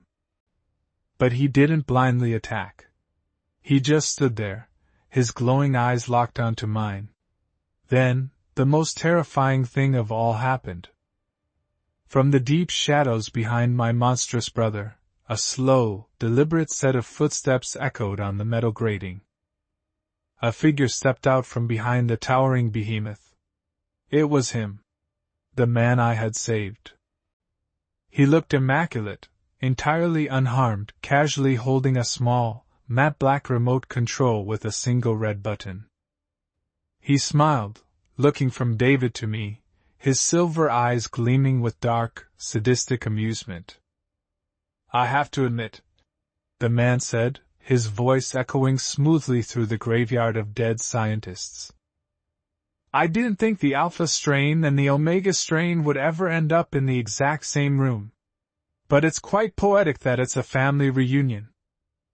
He slowly raised the remote. "David, be a good boy and hold your brother still. It's time to extract the cure." David let out a deafening, metallic roar and lunged at me. I tried to run, I tried to dive out of the way, but my legs completely locked up. I looked down in absolute horror. The blue veins in my right arm were pulsing frantically, spreading across my chest and shooting straight down my spine. The virus wasn't just killing me, it had gained control over my motor functions. And worse, it was instinctively obeying the man's command. My own infected right hand shot out on its own, grabbing me violently by the throat and slamming me backward against the computer console, pinning me hopelessly in place as my massive, mutated brother closed the distance, raising a charred, razor-sharp claw to rip my chest completely open. The blackened, metallic talons descended in a blur of motion, aiming straight for my sternum. Time seemed to fracture, slowing to an agonizing crawl as I stared at the twisted monstrosity that used to be my brother. The virus pulsing through my right arm kept me pinned against the console, a prisoner in my own screaming body. But my left arm, my uninfected, human left arm, was still mine. Driven by pure, unadulterated survival instinct, I threw my left hand backward, my fingers blindly scrambling over the steel surface of the command desk. I felt the cold, jagged edge of a shattered glass emergency casing. I didn't search for a button. I slammed my fist directly into the exposed circuitry and violently ripped a fistful of thick, high-voltage cables right out of the motherboard. A blinding shower of blue and yellow sparks erupted as I jammed the live wires directly into the hydraulic joint of David's descending, mutated arm. The blast of raw electricity was deafening. The current surged through David's metallic endoskeleton with a thunderous crack, arcing violently through his body and traveling up his arm into my own chest. The shockwave of pain was absolute agony, tasting like scorched copper and burned hair on the back of my tongue. It scrambled the viral hive mind signals hijacking my right arm. Instantly, my infected hand spasmed, the fingers violently uncurling from around my throat.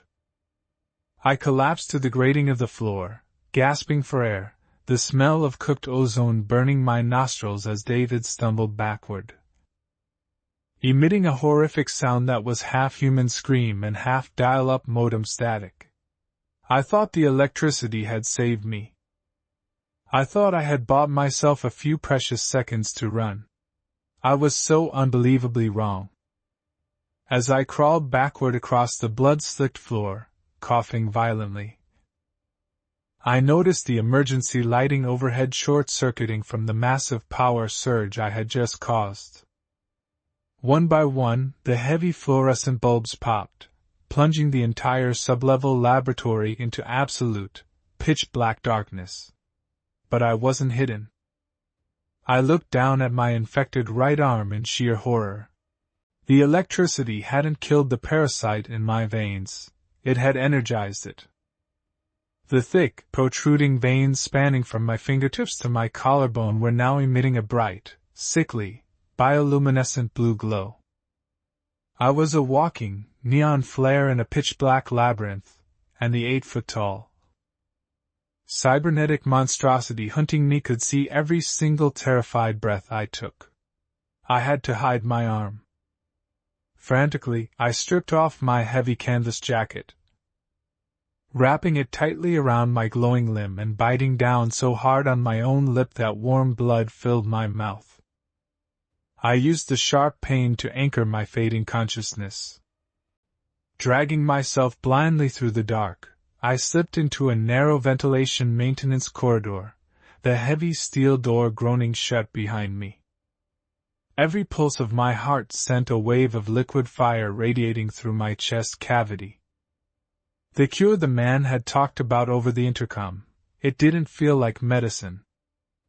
It felt heavy, like a solid lead weight sitting directly on top of my collapsing lungs.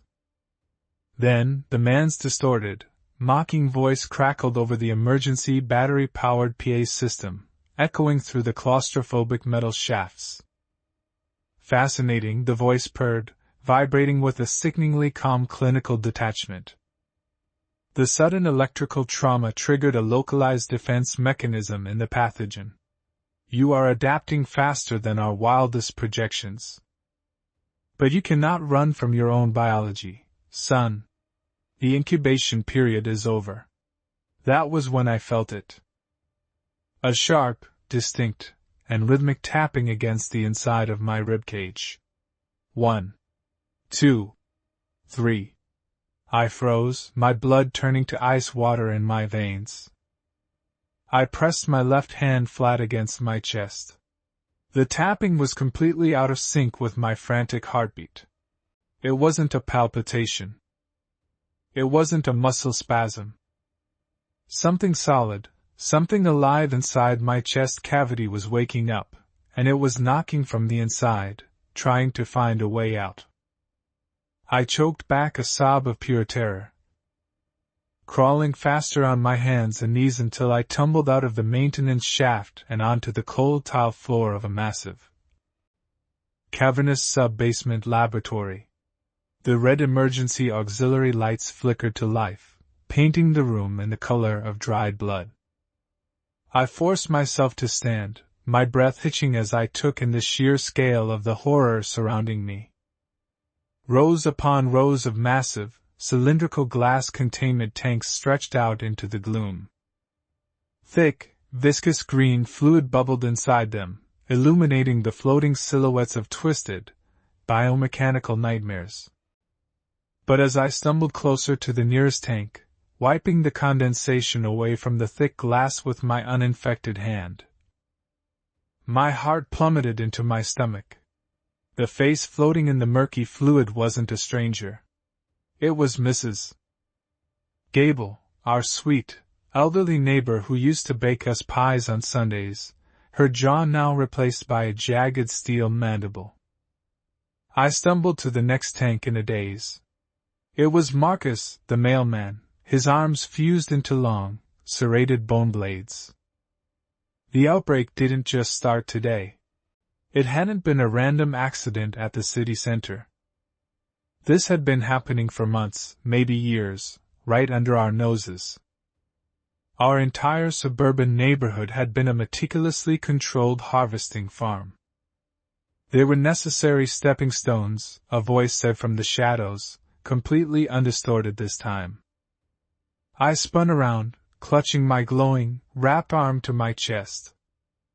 Footsteps echoed loudly against the tile as a figure stepped into the dim red light of the laboratory doorway. He was wearing a pristine white lab coat over a dark tactical suit. I expected to see the face of a stranger, some nameless, faceless corporate sociopath. Instead, my knees buckled, and a pathetic, wet gasp escaped my throat.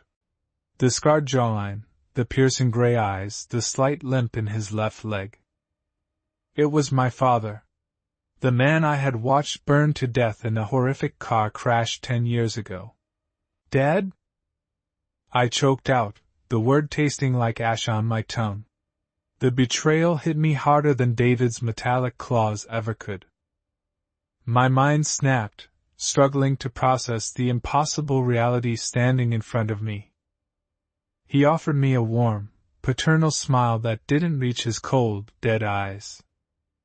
"You didn't survive the crash," I stammered, backing away until my spine hit the cold glass of Mrs. Gable's tank. My father chuckled, a dry, rasping sound. "There was no car crash, my boy. I simply needed a sterile environment to conclude my life's work.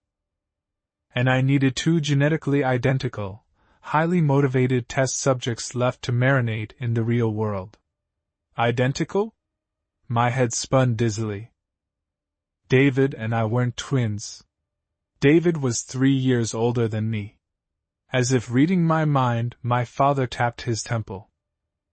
"Memory is such a fragile, easily rewritten software. You always wondered why David was so much stronger, so much faster, so much braver than you. He was the prototype, built for resilience. But you were the masterpiece. A host body perfectly engineered to incubate the apex predator. And saving your brother today was the final stress test needed to trigger its hatching." A deafening crash shattered the glass doors of the laboratory as David burst into the room. His metallic chassis was scorched black from my electrical attack, his jaw hanging loose by a single hydraulic piston. He raised his charred claw, letting out a mechanical shriek that vibrated in my teeth. But he didn't attack. He stood rigidly beside our father, a broken dog awaiting its master's command. My father pulled a small, silver remote from his pocket. "Restrain him, David. Gently. We don't want to damage the specimen." David took a heavy, thudding step toward me. The blue glow beneath my jacket flared violently in response, a sickening heat radiating through my ribs. I looked desperately into David's mutated, robotic eyes, searching for any fragment of the boy I had spent my life loving. "Davy, please," I begged, tears streaming down my face. "It's me. You remember me, right? The treehouse we built? The scar on your knee from when we fell out of the oak tree? Please, Davy, fight him." For one miraculous, heart-stopping second, David hesitated. His massive mechanical claw froze mid-air. A single human tear, mixed with thick black oil, leaked from his remaining organic eye. I thought love had won. I thought the unbreakable bond of brotherhood had somehow overridden a decade of horrific biological programming. I was an absolute fool. David's arm shot out with lightning speed, but not at me. He spun around and drove his razor-sharp metallic claw straight through our father's chest, lifting the old man completely off the ground. Blood rained down on the tiles. I gasped, stumbling backward in shock. David had saved me. But my father didn't scream. He didn't drop the remote. Suspended 3 feet in the air, impaled on a deadly cybernetic hook, my father simply looked down at his own ruined torso and began to laugh. A deep, resonant, inhuman laughter that echoed from the walls. "Good boy, David," my father wheezed. As I watched in mind-numbing horror, my father's human skin began to bubble and peel back from his face and hands like wet paper, revealing a chassis of pure, writhing black metallic tendrils underneath. My father wasn't a human scientist at all. He was the hive mind incarnate. Instantly, the black tendrils exploded outward from his chest wound, wrapping rapidly around David's arm like a swarm of mechanical locusts. David screamed, a high, piercing wail of pure agony, as the tendrils rapidly dissolved his cybernetic armor, literally cannibalizing his biomass and melting him down into raw, dark liquid right in front of my eyes. The father was absorbing the son. I turned to run, to sprint toward the emergency exit, but the thing inside my chest violently reacted to the hive mind's proximity. The tapping in my ribcage turned into a frantic, rhythmic pounding, like a sledgehammer trying to break through a brick wall. Crack. My lower left rib snapped audibly. I screamed, collapsing to my knees and vomiting a thick stream of black, viscous sludge onto the floor. The horrific, towering amalgamation of my father and brother loomed over me, now a 12-foot-tall mass of shifting metal and weeping flesh. From the center of its chest, a rusted, motorized bone saw extended outward, revving to life with a deafening, mechanical roar. "It's time for a cesarean," the creature whispered, the voice echoing from a dozen assimilated mouths at once. The jagged, bloody teeth of the spinning blade plunged down toward my sternum. I closed my eyes, waiting for the cold bite of the steel to end my life. But the blade never hit my skin. Instead, the center of my chest violently tore open from the inside out in an explosion of hot blood and blue light. I looked down, paralyzed by shock, as a pair of pale, multi-jointed, and possibly long fingers reached out from inside my own open chest cavity. Catching the spinning blade of the bone saw barehanded in a massive shower of blinding sparks. The screech of metal on bone-pale skin was deafening. Sparks showered over my face, burning my cheeks, but I couldn't blink. I couldn't even breathe. Those impossible fingers, jetting straight out of my own ruptured sternum, didn't just stop the mechanized bone saw. They crushed it. With a sickening crunch of warping steel, the blade shattered into a dozen jagged shrapnel pieces, embedding themselves into the walls and the grotesque, weeping flesh of the monstrosity standing over me. The creature's dozen mouths gaped open, no longer mocking me, but shrieking in a harmonious choir of absolute, unfiltered agony. If you think witnessing your own chest tear open to reveal a monster is the most terrifying thing a human can experience, you've never seen what happens when that monster decides to fight back. A second arm, equally as pale and unnaturally long, erupted from the bloody cavern of my chest. It was slick with my own blood and radiating that freezing, ethereal blue light.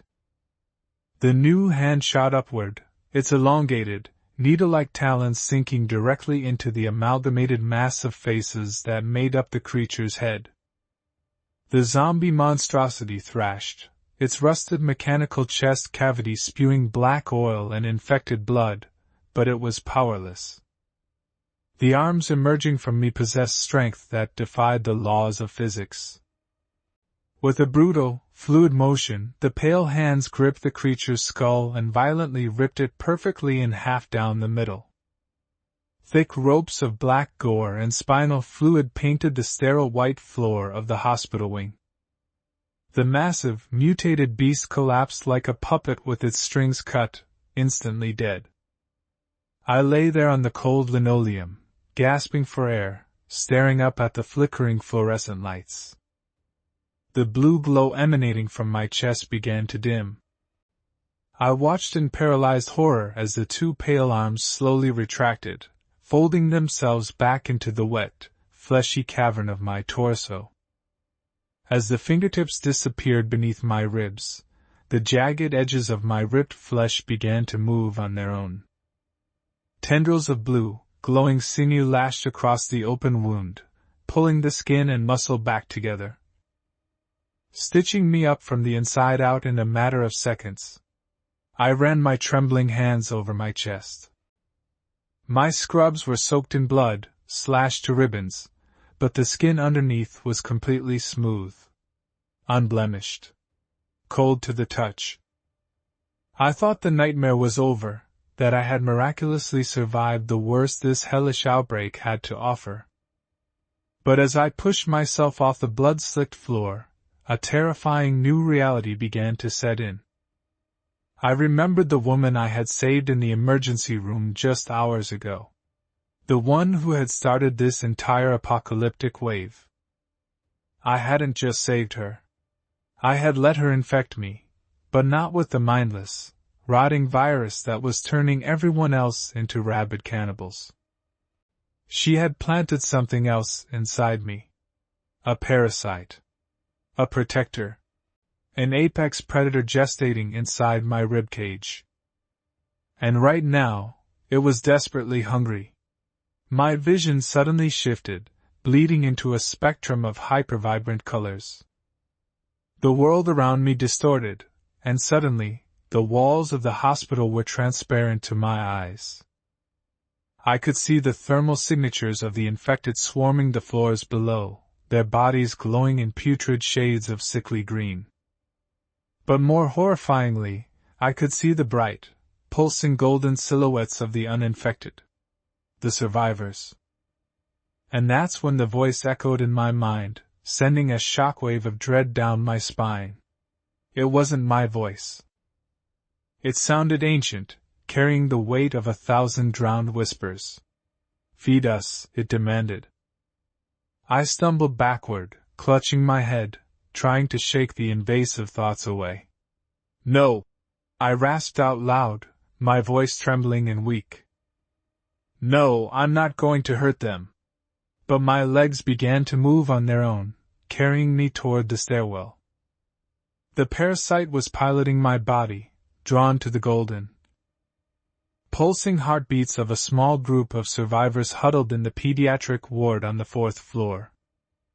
Every step I took felt like I was walking through thick mud, desperately fighting against my own nervous system. I slammed my shoulder into a doorframe, using all my willpower to stall the progression. The pain in my chest flared, a sharp, stabbing sensation as the entity punished me for my resistance. The blue light pulsed beneath my skin, illuminating the veins in my neck and arms like glowing rivers of toxic waste. If I didn't find a way to regain control of my motor functions in the next 5 minutes, I was going to slaughter innocent children. And I would be trapped in my own mind with a front row seat to the massacre. I dragged myself down the hallway, my hands leaving bloody streaks against the plaster walls as I fought my own momentum. As I rounded the corner toward the pediatric wing, a pack of standard infected, nurses and security guards with missing jaws and shattered limbs, turned to face me. Usually, they would sprint toward uninfected flesh with blind, ravenous fury. But as they locked eyes with me, they froze. The mindless rage in their dead eyes was replaced by something impossible. Fear. They backed away, pressing themselves against the walls, whimpering like beaten dogs. They recognized the Alpha. They recognized the godlike horror gestating inside my chest. I didn't even have to raise a hand. The pack scattered, throwing themselves out of shattered windows just to get away from my presence. I finally reached the heavy oak doors of the pediatric ward. Through my altered thermal vision, I saw 5 golden figures cowering behind a barricade of overturned hospital beds. I could hear their hearts hammering like frantic rabbit thumps. The entity inside me surged, forcing my hand to reach out and grab the brass doorknob. Tear the flesh. Consume the vitality, the ancient voice whispered, echoing in my skull until I thought my eardrums would literally burst. I squeezed my eyes shut, biting down on my own tongue until the metallic taste of blood flooded my mouth. The sudden jolt of intense physical pain bought me a fraction of a second of lucidity. With a guttural scream, I threw my weight backward, away from the door, and hurled myself toward the open elevator shaft at the end of the hall. I chose to plummet into the absolute darkness rather than become the monster they feared, hoping the fall would end it all. But the abyss had other horrific plans for me. I plummeted down the pitch-black shaft, the rushing air tearing at my clothes. I should have fallen to my death, splattering against the concrete basement floor 5 stories below in a broken heap. But halfway down, my back violently arched backward. The flesh between my shoulder blades ripped open in an explosion of blue sparks and unbearable agony. A pair of massive, leathery appendages, like the wings of a flayed bat, burst from my spine. They violently snapped open, catching the fierce updraft in the narrow elevator shaft and slowing my descent to a heavy but survivable crash. I hit the roof of the elevator car at the bottom of the shaft, my knees buckling under the intense impact, but my bones didn't break. The parasite was rapidly reinforcing my skeletal structure, mutating me further with every passing second to ensure its host survived. The wings retracted, slithering back into my spine with sickening, wet squelches that made my stomach churn.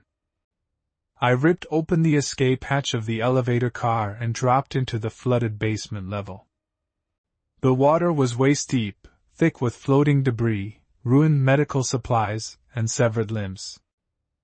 The backup generators hummed ominously, casting long, flickering shadows across the subterranean labyrinth. I waded through the murky water, desperately searching for the maintenance tunnels that led to the city's sewer system.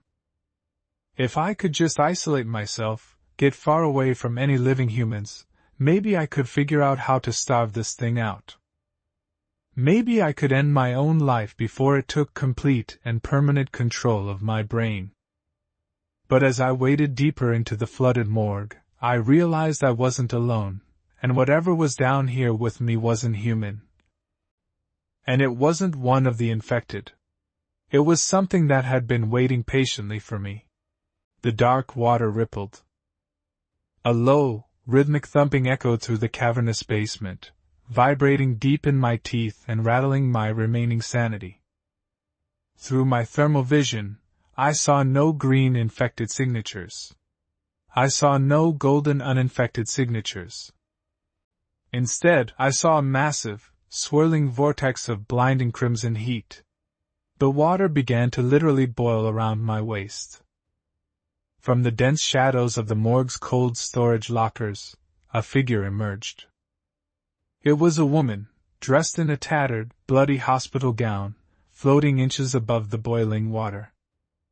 Her skin was translucent, her veins glowing with the exact same eerie blue light that pulsed within my own chest. It was her. Patient Zero.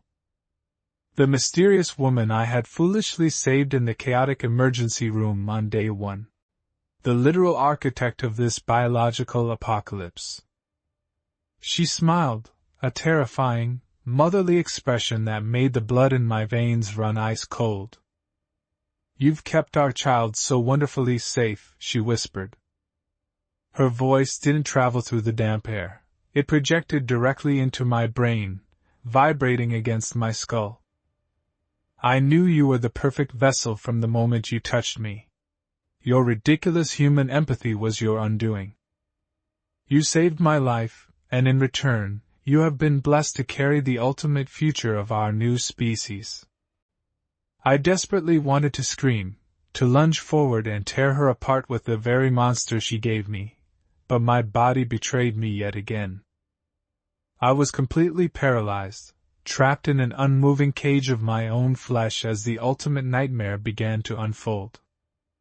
"Now," the pale woman said, floating closer until her freezing, translucent fingers gently brushed against my sweat-drenched cheek.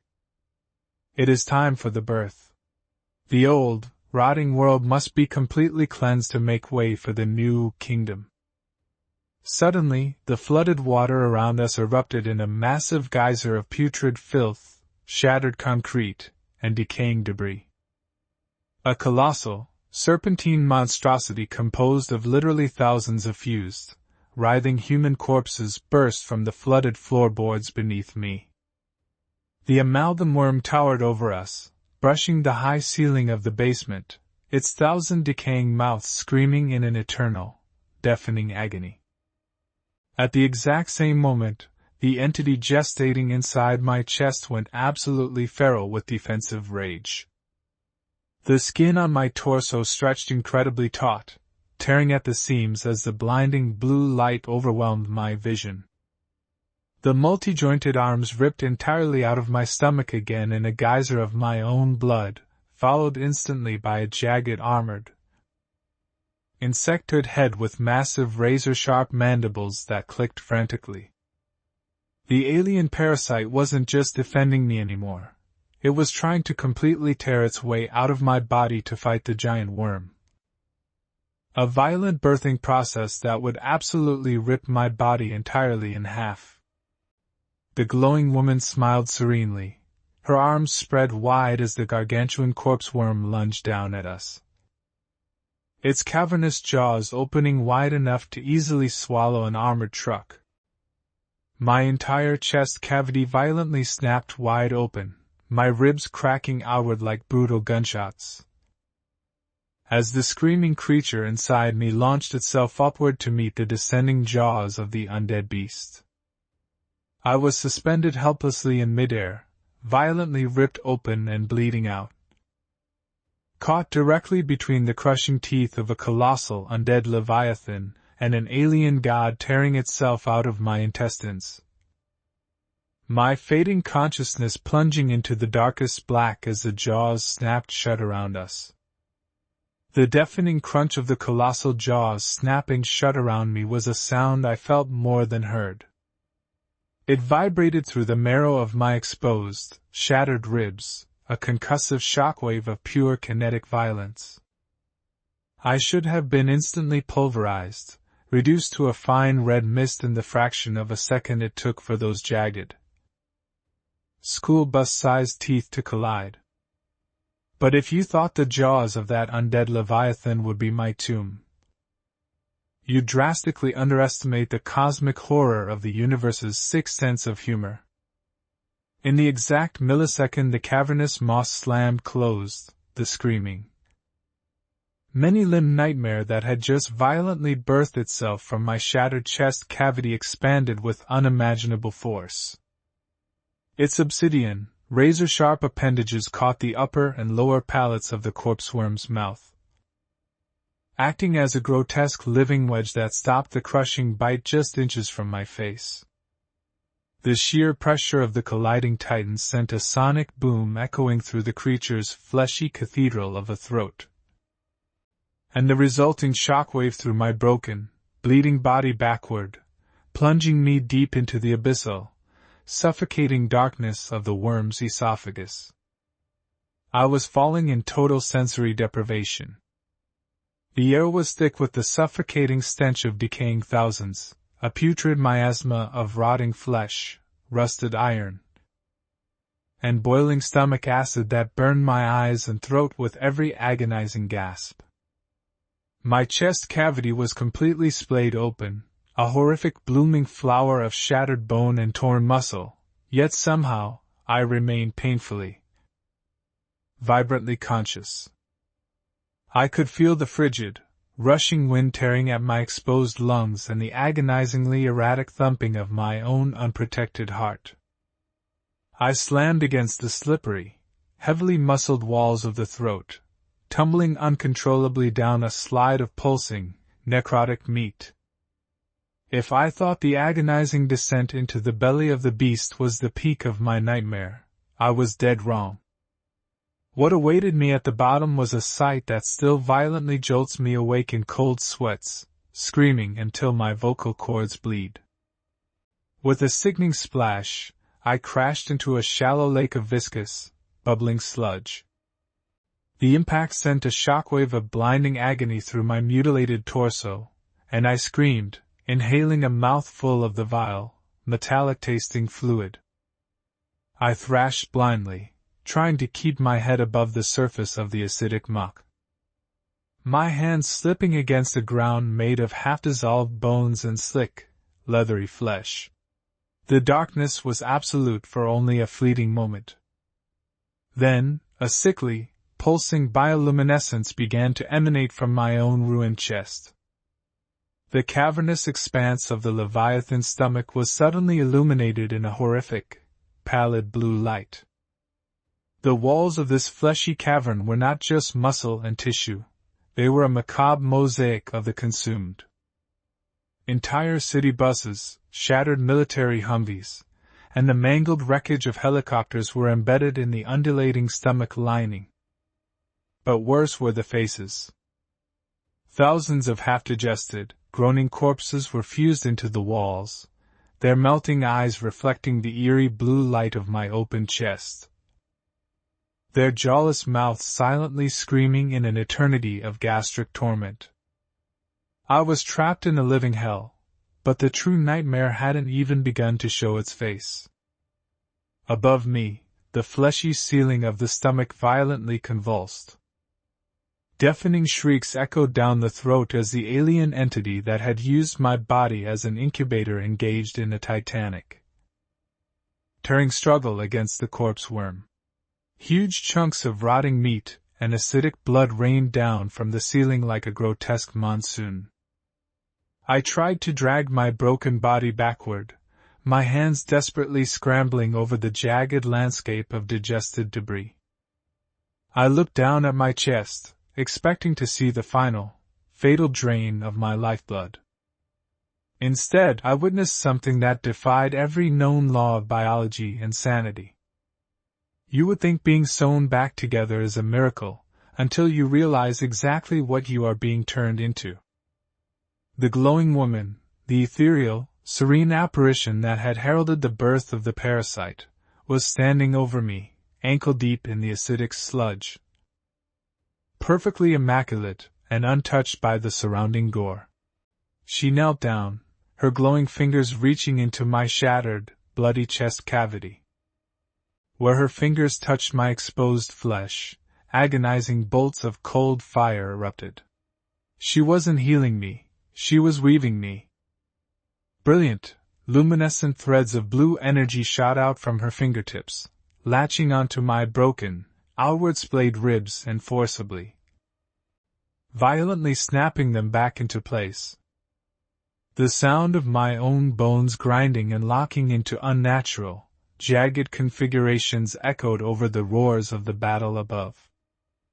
I screamed, vomiting up black blood, as the ethereal threads laced through my muscles, veins, and organs, binding them together in a biomechanical lattice of pure, alien light. My heart, still beating wildly in the center of the cavity, was encased in a crystalline, glowing cage. She stroked my cheek with a freezing hand, her voice echoing not in the cavern, but directly inside my mind. The cradle is broken, but the anchor must remain solid, she whispered, her eyes turning into completely black voids. The harvest is incomplete. Before I could even begin to process the apocalyptic weight of those words, the lake of acid around us began to violently boil and froth.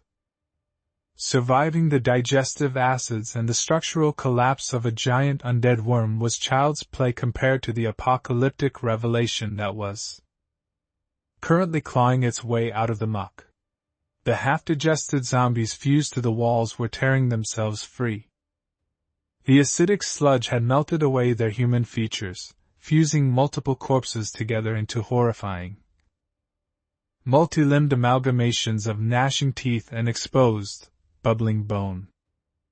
They dropped from the stomach walls like grotesque fruit, splashing into the sludge and immediately turning their blind, melted faces toward the blinding blue light radiating from my chest. A dozen of them. Then 50. Then hundreds. The stomach of the Leviathan was becoming a gladiatorial arena, and I was the prime target. The glowing woman vanished into mist, leaving me entirely alone. Driven by pure, unadulterated survival instinct, I tried to stand. To my absolute horror, my legs responded with a terrifying, mechanical efficiency. The blue energy weaving my shattered body together wasn't just a suture, it was an augmentation. I moved with a jarring, unnatural speed, my muscles firing with the explosive power of a hydraulic press. An amalgamated nightmare of 4 torsos fused together lunged at me, a dozen arms reaching out to tear at my glowing chest. I didn't even think. My right arm shot forward, my fist colliding with the center mass of the creature. The impact sounded like a mortar shell detonating. My fist punched entirely through the fused mass of rotting flesh, shattering spines and ribs with zero resistance. I ripped my arm back, showering the cavern in black gore, and kicked another crawling monstrosity so hard it flew 50 feet across the cavern, splattering against the stomach wall. I was fighting with the strength of a god, but I could feel the alien energy slowly burning away my humanity, replacing my terror with a cold, calculating, and predatory bloodlust. I was becoming one of them. I was slaughtering the undead horde in a whirlwind of broken bones and acidic blood, lost in a terrifying trance of violence. When the world suddenly tore itself apart, a sound like the tearing of reality itself ruptured my eardrums. The alien god that had birthed from me had finally ripped its way through the Leviathan's vital organs. A massive, jagged tear appeared in the side of the stomach wall, instantly equalizing the pressure. A catastrophic tidal wave of gastric acid, black blood, and thousands of crushed zombie bodies was sucked toward the breach. I was caught in the current, hopelessly swept up in the torrential flood of gore. I was violently ejected from the side of the colossal corpse worm, expelled into the open air like a bullet fired from a fleshy gun. I was momentarily weightless, surrounded by a geyser of horrific debris, hurtling through the night sky. The sheer scale of the devastation below me was breathtaking. The worm was crashing down into the ruined heart of the city, its miles-long body leveling entire blocks of skyscrapers in a catastrophic cascade of dust and fire. I plummeted toward the cracked asphalt of an elevated highway, bracing for a death that the glowing threads inside me simply refused to allow. I hit the ground with the force of a meteorite, the impact instantly shattering the concrete highway, forming a crater of pulverized rock and twisted rebar. I lay there in the center of the destruction, coughing up mouthfuls of black sludge, my body smoking and radiating that brilliant, cursed blue light. I should have been a broken sack of meat, but the luminescent vines pulsing beneath my skin pulled me to my feet like a macabre marionette. The deafening roar of the dying Leviathan echoed in the distance, a sound that shook the very foundations of the earth. I stood alone in the apocalyptic ruins, covered in the viscera of 1,000 nightmares. My chest glowing like a radioactive beacon in the smoke-choked night. But if I thought I had finally survived the worst the outbreak had to offer, I was a naive fool about to step into the true abyss. The deep, rhythmic thumping of heavy rotor blades suddenly cut through the settling dust. Not just one helicopter. Dozens of them. Massive, sleek black gunships materialized out of the heavy smoke, their blinding searchlights converging directly onto me.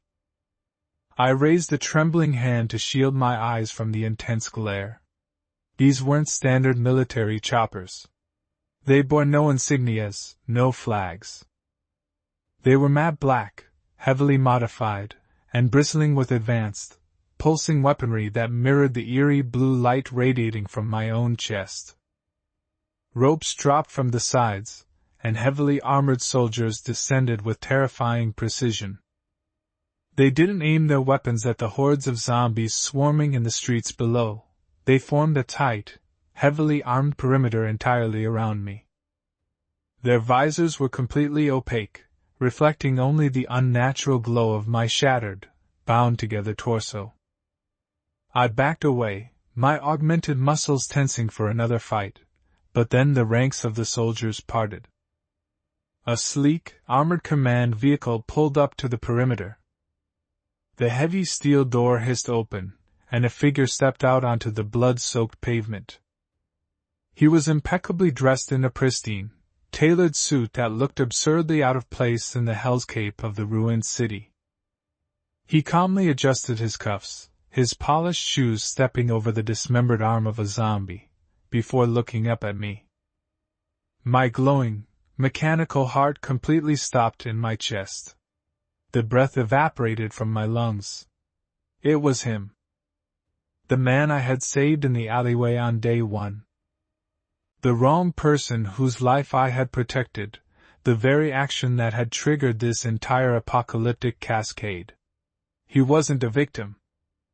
He wasn't a scared civilian. He smiled, a cold, calculating, completely sociopathic grin that made the blood in my veins freeze solid. "You've done an absolutely spectacular job incubating the asset," he said, his voice amplified by the silent, oppressive tension in the air. He reached into his suit jacket and pulled out a small, metallic device etched with the exact same alien runes currently glowing inside my chest cavity. He rested his thumb over a glowing red trigger. But unfortunately, the cradle is no longer required. Before I could even scream, before my impossibly strong, augmented legs could carry me a single inch forward to tear his smiling face apart, he pressed the button. A spike of agonizing, paralyzing electricity shot directly into the glowing crystal cage surrounding my exposed heart. My body seized instantly, locking my muscles in an excruciating, paralyzed stasis. I collapsed to my knees, totally unable to move, unable to blink, totally at his mercy. He walked up to me, kneeling down so his face was inches from mine, and leaned in to whisper in my ear. "Watch closely," he murmured, pointing toward the churning black clouds above the ruined city. From the dark, swirling vortex of the clouds, a massive, unblinking, burning red eye the size of a city block slowly opened, fixing its apocalyptic gaze directly onto me, as the ground beneath us began to split entirely in half.